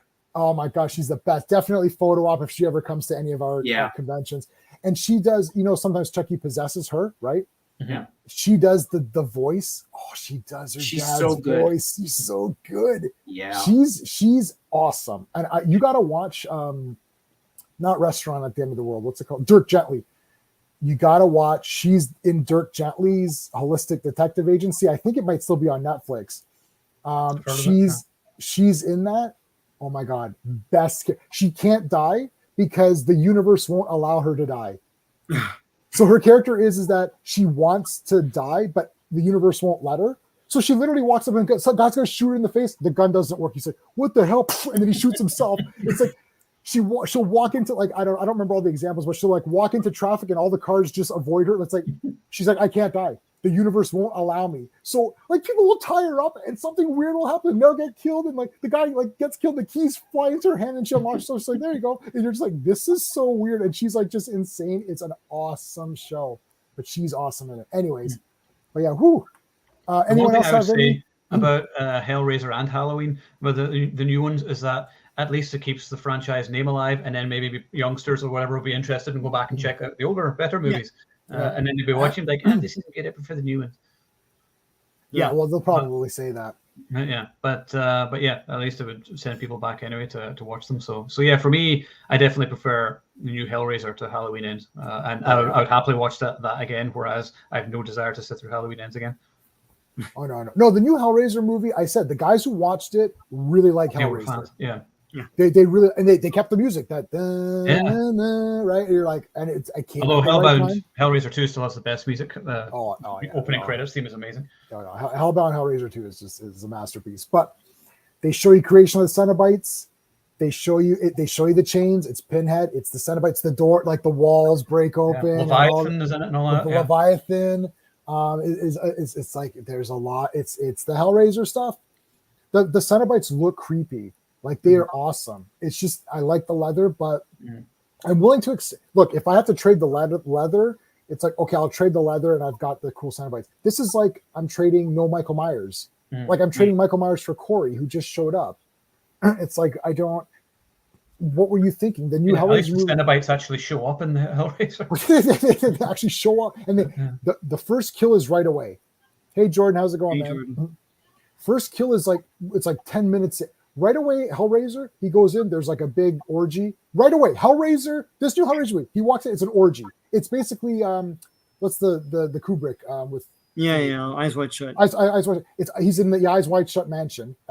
There's tons of nudity, they're all screwing each other. He walks in and immediately opens the box, immediately the Hellraiser. So there is nudity in his Hellraiser film then. Okay, that's all right. There is, yeah. I forgot about that. Yeah. Extra point. Extra point, yeah. It's like immediately the chains come, rip the crap. You're like, okay, this, and then it's like Hellraiser. You're like, okay, this is a Hellraiser movie. You have my attention. Yeah. There you go. It's just the characters. It's a little too long, and the characters are kind of just bland.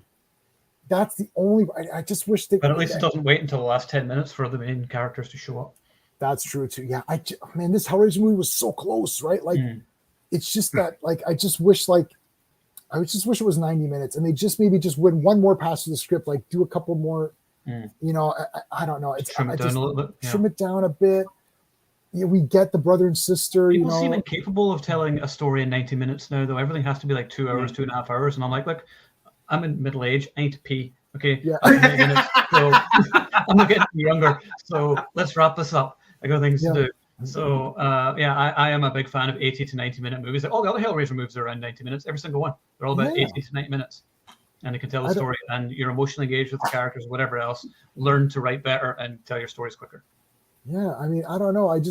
The box was cool. Like, it actually transformed. Like, this is the first box that transformed into, like, it actually transforms. Like, you're like, oh shit, because it's not a flat surface, It's got like textures. Yeah. So it's like you can see them moving. It's not like where they go like this, and because in the old Hellraiser movies they would just rub their finger on it and then it would move later. But here they're actually moving it, right? Yeah. You're like, oh. It was always sort of like it's like the supernatural power. It's like guiding the fingers around it, whatever, and that was the whole thing. Yes. It's like darkness guiding them. Darkness guy. Yeah. This was a functional box. Yeah. Again, that's different, right? That's a new take. It's not just a mystical thing. It actually moves. Like, you move it. You're like, okay, that's new, right? But it doesn't piss on Hellraiser. It's still the box. It looks like the box. They didn't change it, and it does become that crystal from part 2. And the end was so weird as well. Whenever he's been made into the whatever's happening there. That was cool. Awesome. Yeah. That I wonder if they shot that in reverse. Somebody was saying that, because that, I don't think that was CGI. Well, I don't know, when you guys watch it, let us know if you thought. I don't know, was that CGI at the end? Because I am not sure. A lot of it was practical though, and that's why it was good. I mean, the visuals I thought and the effects were very good, and the gore effects were still good. So if we get a sequel, I'd be there for that. Give me another 2 or 3 of them. I'm happy. I'm and I like that girl, Jamie Clayton. I don't know if it's a they or them, whatever. That actress, I liked her. Yeah. I liked her. Like, her voice was good. Like her face, like cool, and brought her own thing to it. So I was like, all right, cool. And she had like the robes, like the below her, it was like the priestess robes or whatever. Yeah. And she had but instead of having, how they have those robes, it's like her flesh has been torn, and that is what's making her sleeves. Her sleeves are her actual like. That was really cool. Yeah, that's cool, man. So that was cool. But that one where it's like all the genitals are like pulled around. You're like, that's awesome for me. I was like, this is awesome. I was like, what is that? I wonder if they make a Funko Pop of that. Probably not. All right. So, anything else anybody want to say? Does anyone else want to jump in? I don't know if I should. I'm going to jump off because I got the 4K of Poltergeist, which I'm going to go stick on. Awesome. Nice. Cool, man. So thanks for having me on anyway, and hopefully maybe I'll return to doing live streams soon. Someday. It'll probably be once I'm back from my trip, so probably in November. Awesome. All right, guys. Well, actually, that's Owen's website. Lots of great stuff on there. The link is in the description of this video and all of the videos. So if you miss it here, you can still catch on my other stuff. All right. Thanks so much. All right, man. Thanks so much. Cheers. Bye. I'll put a link up. Whoa. I'll put a link in the chat if anyone else wants to come in for maybe like 10, 15 minutes just to see if anybody wants to. Jordan, you just watched Werewolf by Night. Guys say I've never been impressed. Yep. Yeah. It's cool. We can do some closing thoughts on She-Hulk, I suppose. It's awful. It's awful. It's god awful. It's insult. I can't imagine a woman watching this show being happy with how women are represented. Depicted, yeah.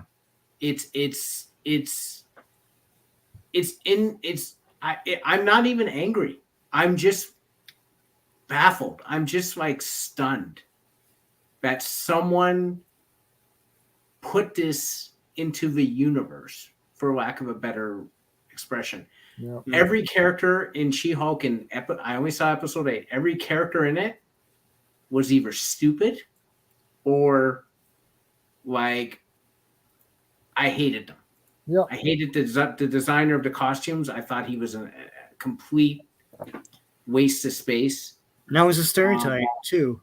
Yeah, I'm really stunned by a lot of this. It is what people say about this movement that it's supposed to be well-meaning, I guess, but they're more guilty of like stereotyping and all of the bigotry that they're supposed to be fighting against than anyone else. It's craziness. It's Well, like there was that scene. There was a little moment in the dinner scene. Well, it wasn't a dinner scene, but there was a little moment in the scene where she was at the restaurant with that guy who was annoying. And he's like, oh, you know, I got the spear, the Wakanda spear. And he's like, oh, Wakanda forever. And he does that. yeah, And she's like, I'm very uncomfortable with you doing that. And I'm like, why? really, yeah, because you haven't been with every other piece of bigotry in the show. Like, So, he's expressing Hey, Belle. he's supportive of he paid money, so he's supportive of the whole Wakandan thing, and you're uncomfortable with it because he's white and he shouldn't be doing something like that. I can't see any woman, any person of color, anyone who has any stake in anything in life being happy with this, because it's depicting them in the worst possible light. It is like, I can't even get mad because insulting doesn't cover it. It is beyond insulting. It is like it's the bullies in Halloween ends ridiculous, stereotypical, over the top. Like if someone put that in an actual movie, I would just be like, no one did that, because that's just... Steve, you're just reminding me. I'm sorry, you reminded me. The bullies in Halloween Ends, they just won an award for the lamest bullies of all time. First of all, they did multicultural bullies. So someone was like, let's have these bullies. Oh shit, wait, no, we need a couple of female bullies, right? Because so there's females bullying men. I've seen them making fun, but they're not the girlfriends of the two boys, right? They're not the girlfriends. Like, no, I don't think any teenage girls are physically trying to bully teenage boys. They might make fun of him, say, oh, he's a loser, and walk off, but not get physical. But then they said, well, we need to have multi-gendered bullies, and they're like, no, but we need to have different races. There's token black girl bully. I'm like, this is so stupid. And then I love the fact that he runs that one person over with he gets grilled. You're like, what is happening here? Hey, J.O., what's going on, man? Oh, man, I'm doing great, man. Just having some Whoppers while watching Werewolf by Night. Oh, my freaking God, man. I was sitting there. I was like, man, let me just check this out. You know, it's Halloween month. You know what I'm saying? And then I watched it. I'm like, oh, shit. Like, this is way better than the shit that I was watching for 2 months. So, you know, like, I'm sitting here thinking, okay, this is going to be like, you know, like that 19th, the original Wolfman movie. I was like, okay, it might be like that. I see this dude transform. He's fighting like he's freaking Daredevil or some shit, man. Yeah, I'm like, oh my God. And it's rated R.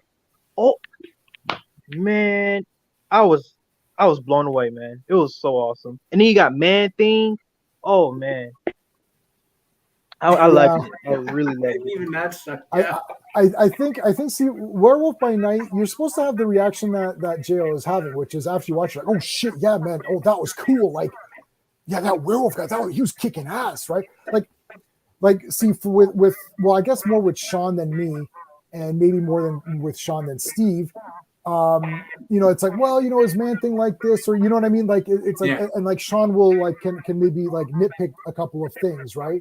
It's like, I won't be there to nitpick it, but the bottom line is that regular people watching it are going to be like, wow, that was awesome, and then even comic book fans will be like, well, it's not exact, but it was pretty fun. And that's what you need to get to. That's how the MCU used to be. We would walk out of the MCU, and you know, maybe I would be a little bit more critical and be like, well, I don't know, this wasn't exactly.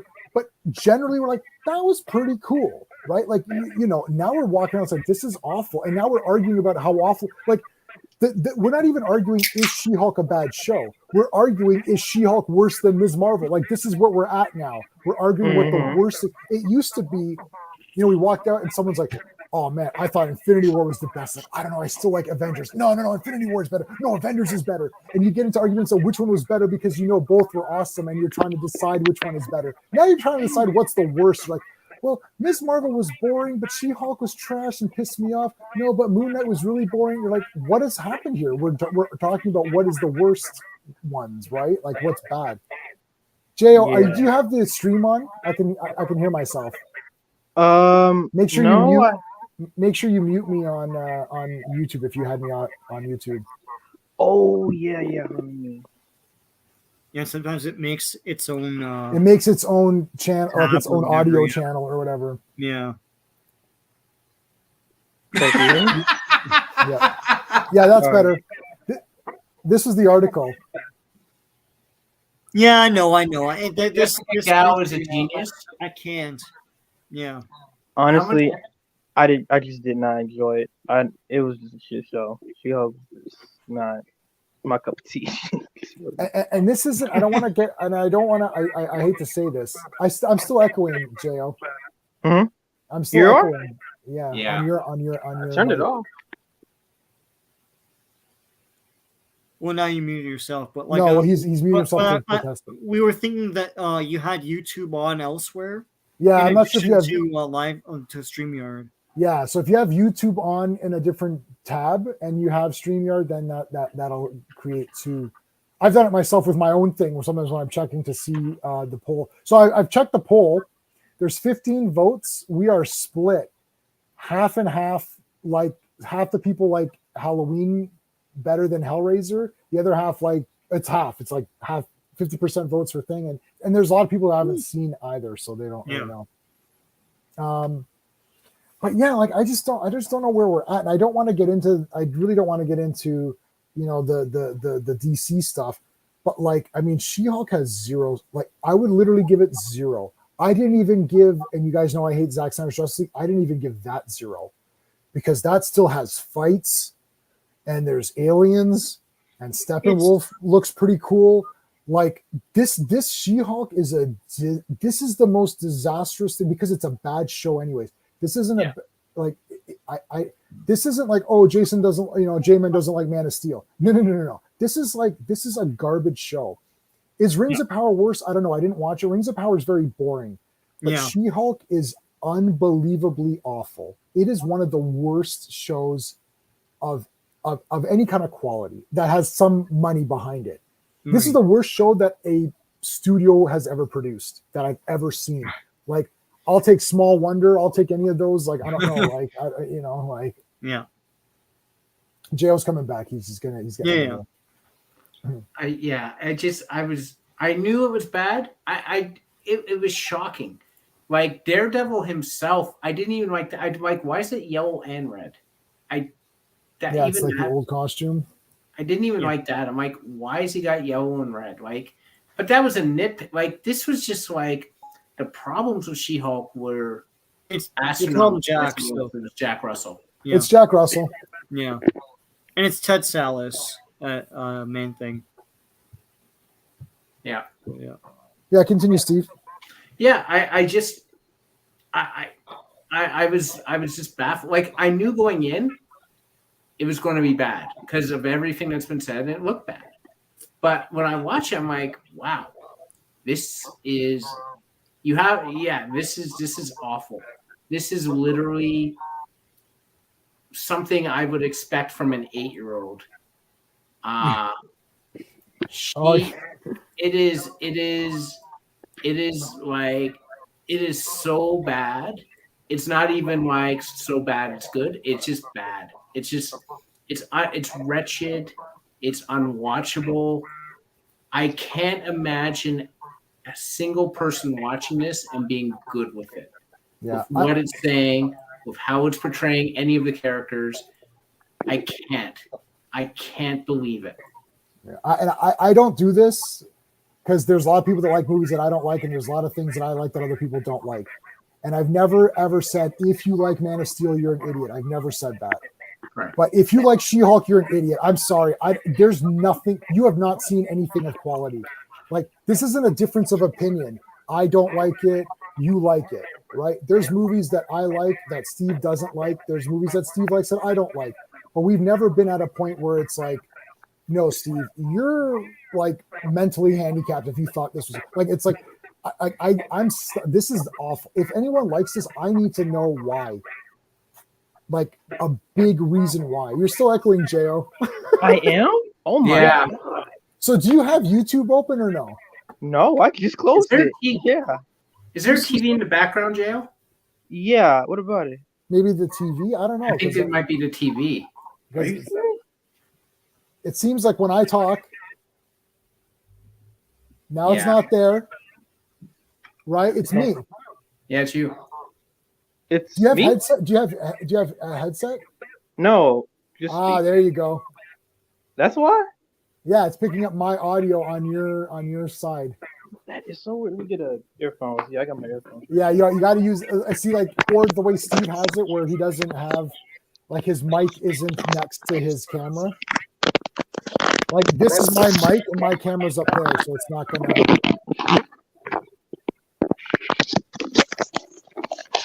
But yeah, like, I don't know. I just can't, like.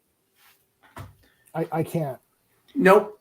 No, it's Nope. antagonistic, and it's just it's heartbreaking because this could have been a great show with a great character, lots of great material.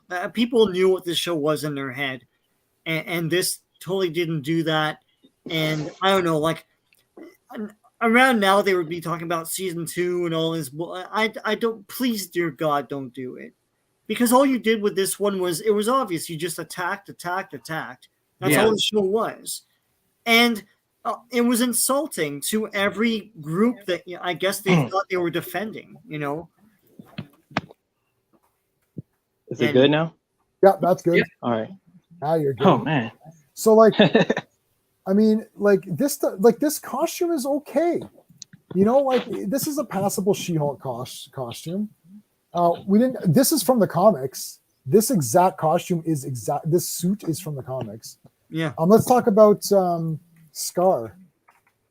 Oh yeah. Yeah. Oh dear God. He looks. Why?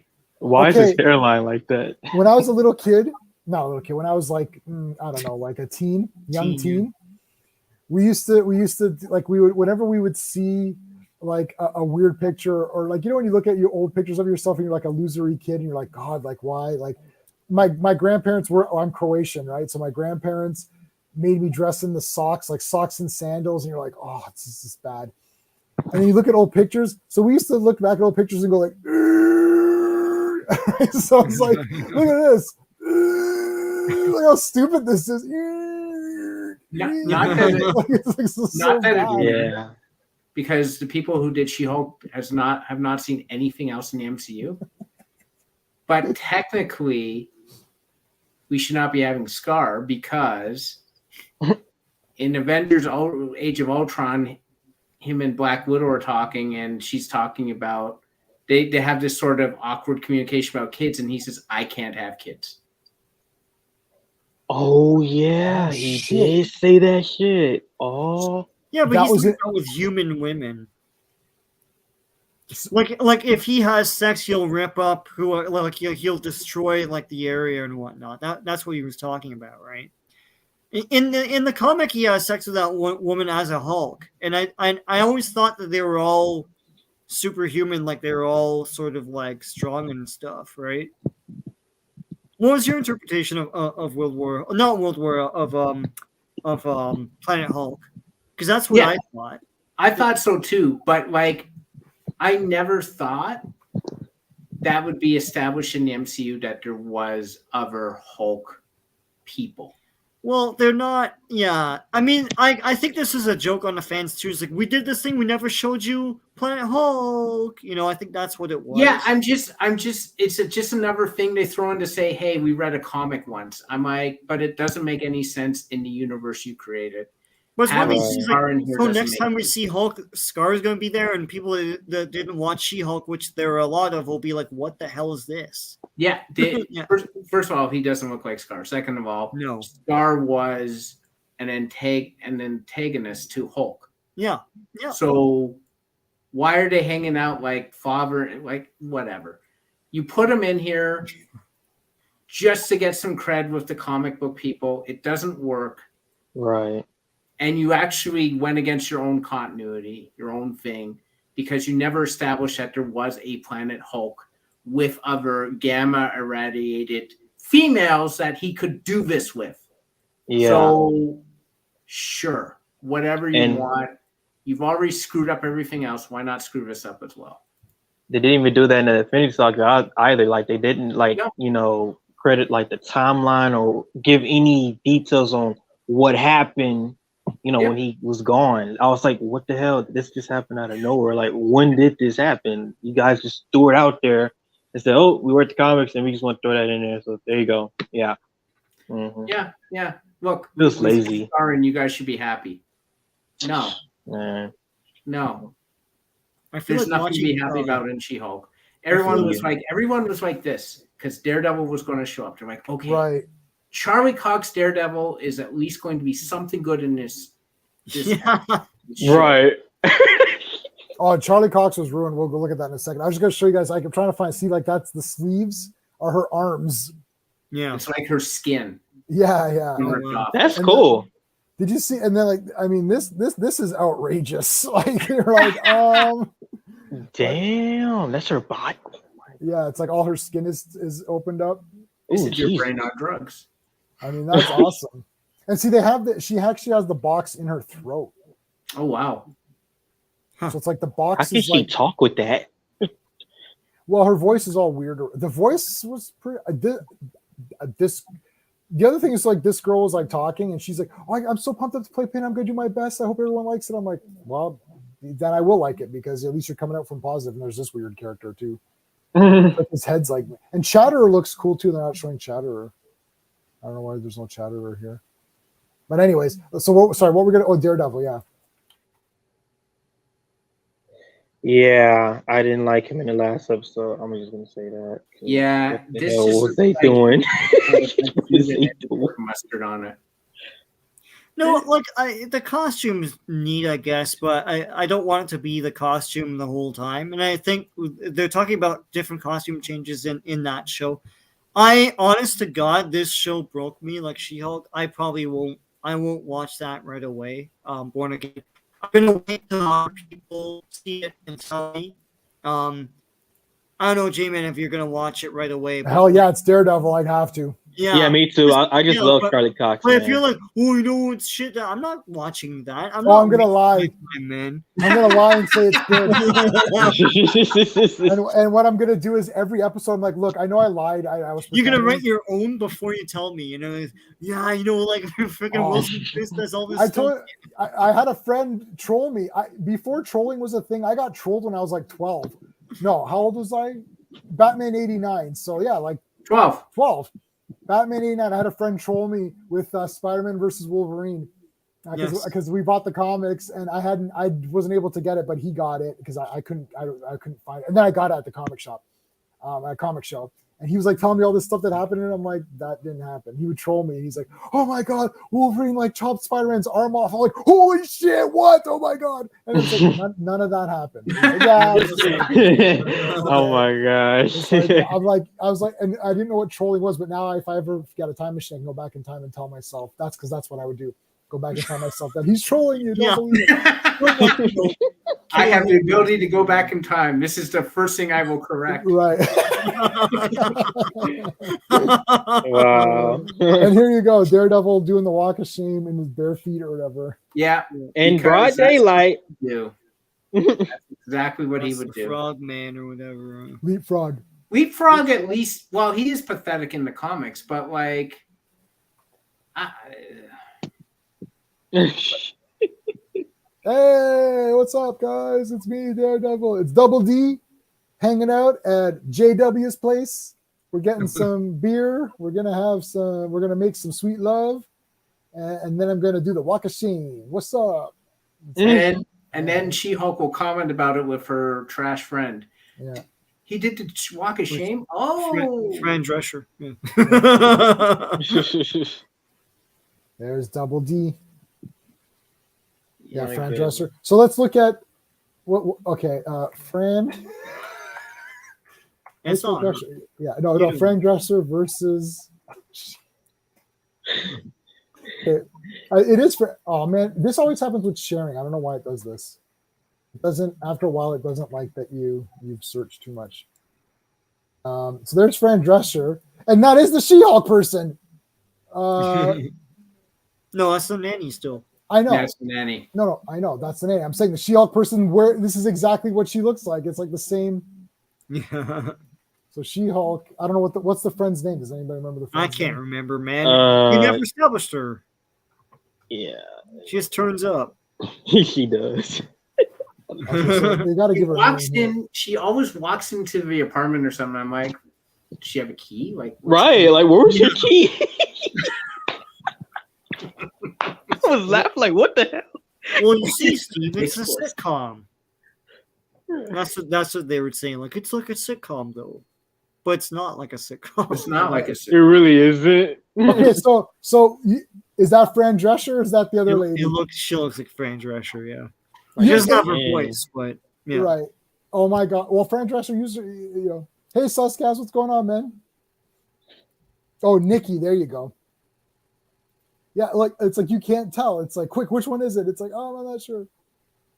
But yeah, that's why there's Fran. There's older Fran. But this is so fun. This is like what Fran Drescher would be. That's what she looked like in the first episode of The Nanny, man. Yeah. Oh yeah, I remember I used to watch it on Nick and I was like, oh, this show's I love good. Nanny. Yeah. they took it off. They took it off Amazon Prime. Look at your hair, man. Oh, it's awesome. So I was watching it. I used to watch it on Amazon Prime, and I was like, almost done season 1, and then they took it off. I was so disappointed. Oh, they took it off? Yeah. Oh man. At least in Canada, so we have different one. Okay. Yeah, we don't have nearly as much as you guys do, Jo. Oh yeah. Look at that. Shit. That's awesome. A whole bunch of nannies at the same time. Oh yeah, it's cool. Look at the differences he has. The colors. But seriously, Fran Drescher in UHF has like the best scene where he's like, "Hi, I'm George Newman. I'm the new owner of the store." She's like, "Oh my God!" She's like, "Every damn time." She's like, "I'm supposed to be a newscaster," and she's like, "And it's hard to do any of this when we keep getting you a manager every 2 weeks." He's like, "And this is my friend George." He doesn't know what to say. Oh. He doesn't know what to say about it. I don't know. UHF, all I think of is Sex with Furniture. Your thoughts? Yeah. I had a weird like red VHS for that. I didn't know why it was red. It was like bright red. Oh my God, that's awesome.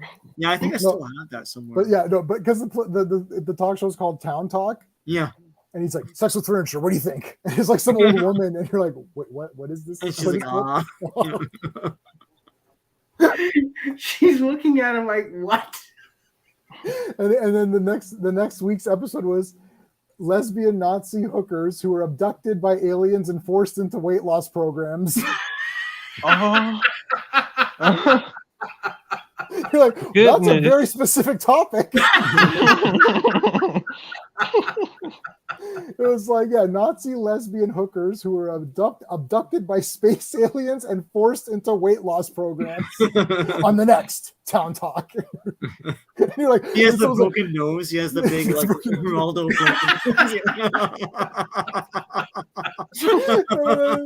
and then, there's people like, I gotta tune into that one. That's gonna be good next week. I remember they played on Arrington tonight. They're showing like a preview of that movie, and they played Gandhi 2. Gandhi 2 is the best. And he's got a machine gun. Gandhi's like doing more martial arts. Yeah. And he's got a machine gun. He shoots the screen. It's like, and it's like, no more passive aggressive. He's one bad mother you don't want to mess with. It's like Gandhi 2. You're like, that's awesome. It's like, with the Roman numeral 2, like.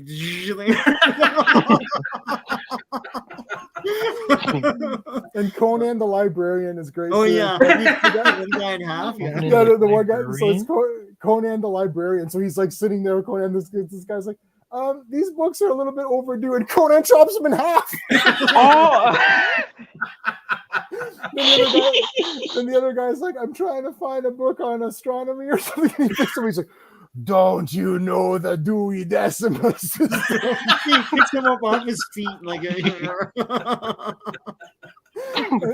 in Spatula City, where if you buy 9 spatulas, you get the 10th one for a penny. Oh wow! Yeah.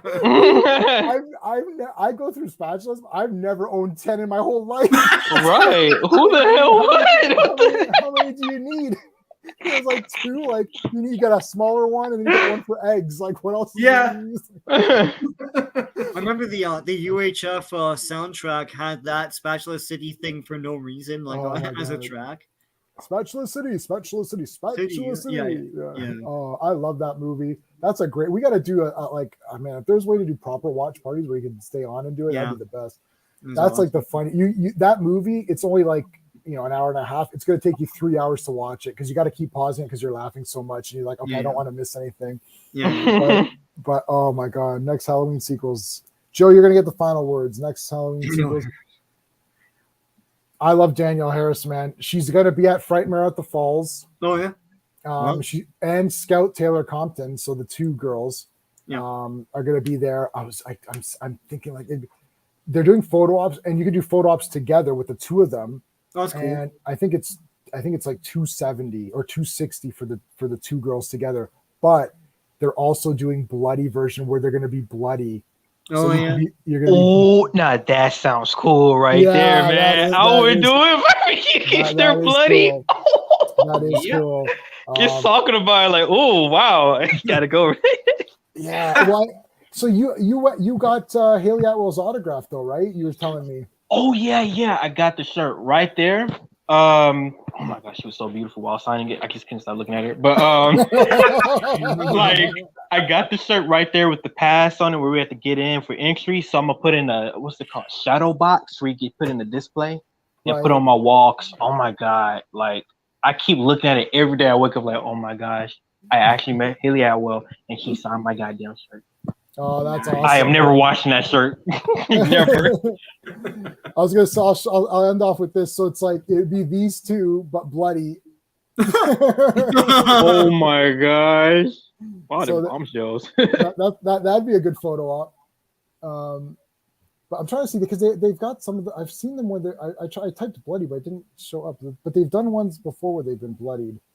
That's weird. Well, like there's that, right? Yeah. But no, it's like that's cool. Well, that's Carrie. I just watched that too. Oh yeah, that's Danielle Harris as Carrie. Is it? Yeah, I think so. Oh. But yeah, so it'd be more like like that or whatever, yeah. like that, so that it's like the bloody version. So I'm so tempted to go do it, but then I'm like, I don't know, because it's like you got to still pay to get into the con. Yeah, that's what I had to do. Pay for the con, pay for the photo op and the autograph. Oh my gosh. Paying to go into pay is the biggest freaking scam. Well, it's one of the biggest freaking scams there is. So what's the big scam?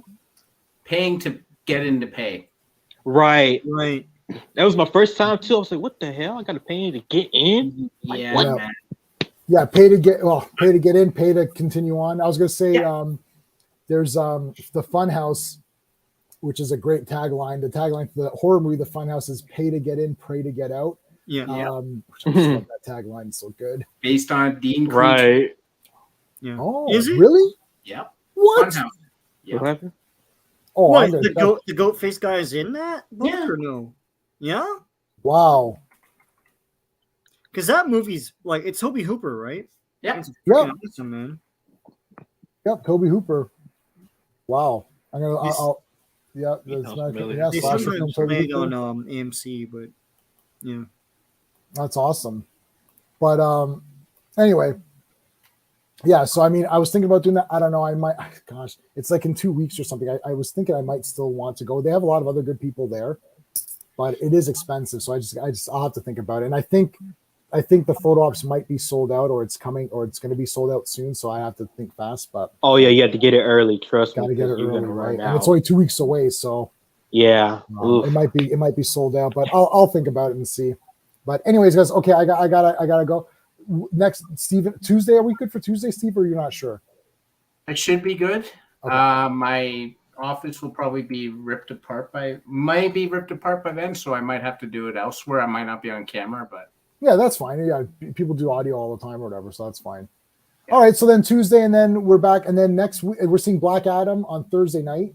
Oh my so God. I will post a review, and then we'll stream about it on Saturday. So we'll do another Saturday with all of us talking about Black Adam because we're all going to see Black Adam. So we'll talk about that. And Henry Cavill is back. That's confirmed. He's Superman, I believe. He's back as Superman. And credits. Thank God. Damn. And credits. So Looks so goddamn long. let's see what happens. If he shows up in a proper costume, that might be good. But we'll see. I don't care anymore. God damn. Just redo the whole thing. Anyway, sorry. All right, let's say we're gonna say that. Don't start commenting. People, stop. All right, guys, thank you so much. I almost hit the thing, but okay, guys, thank you so much. Take care. Hey friends, you've just been listening to J-Man, and he is the smartest person who ever lived. So make sure you like and subscribe.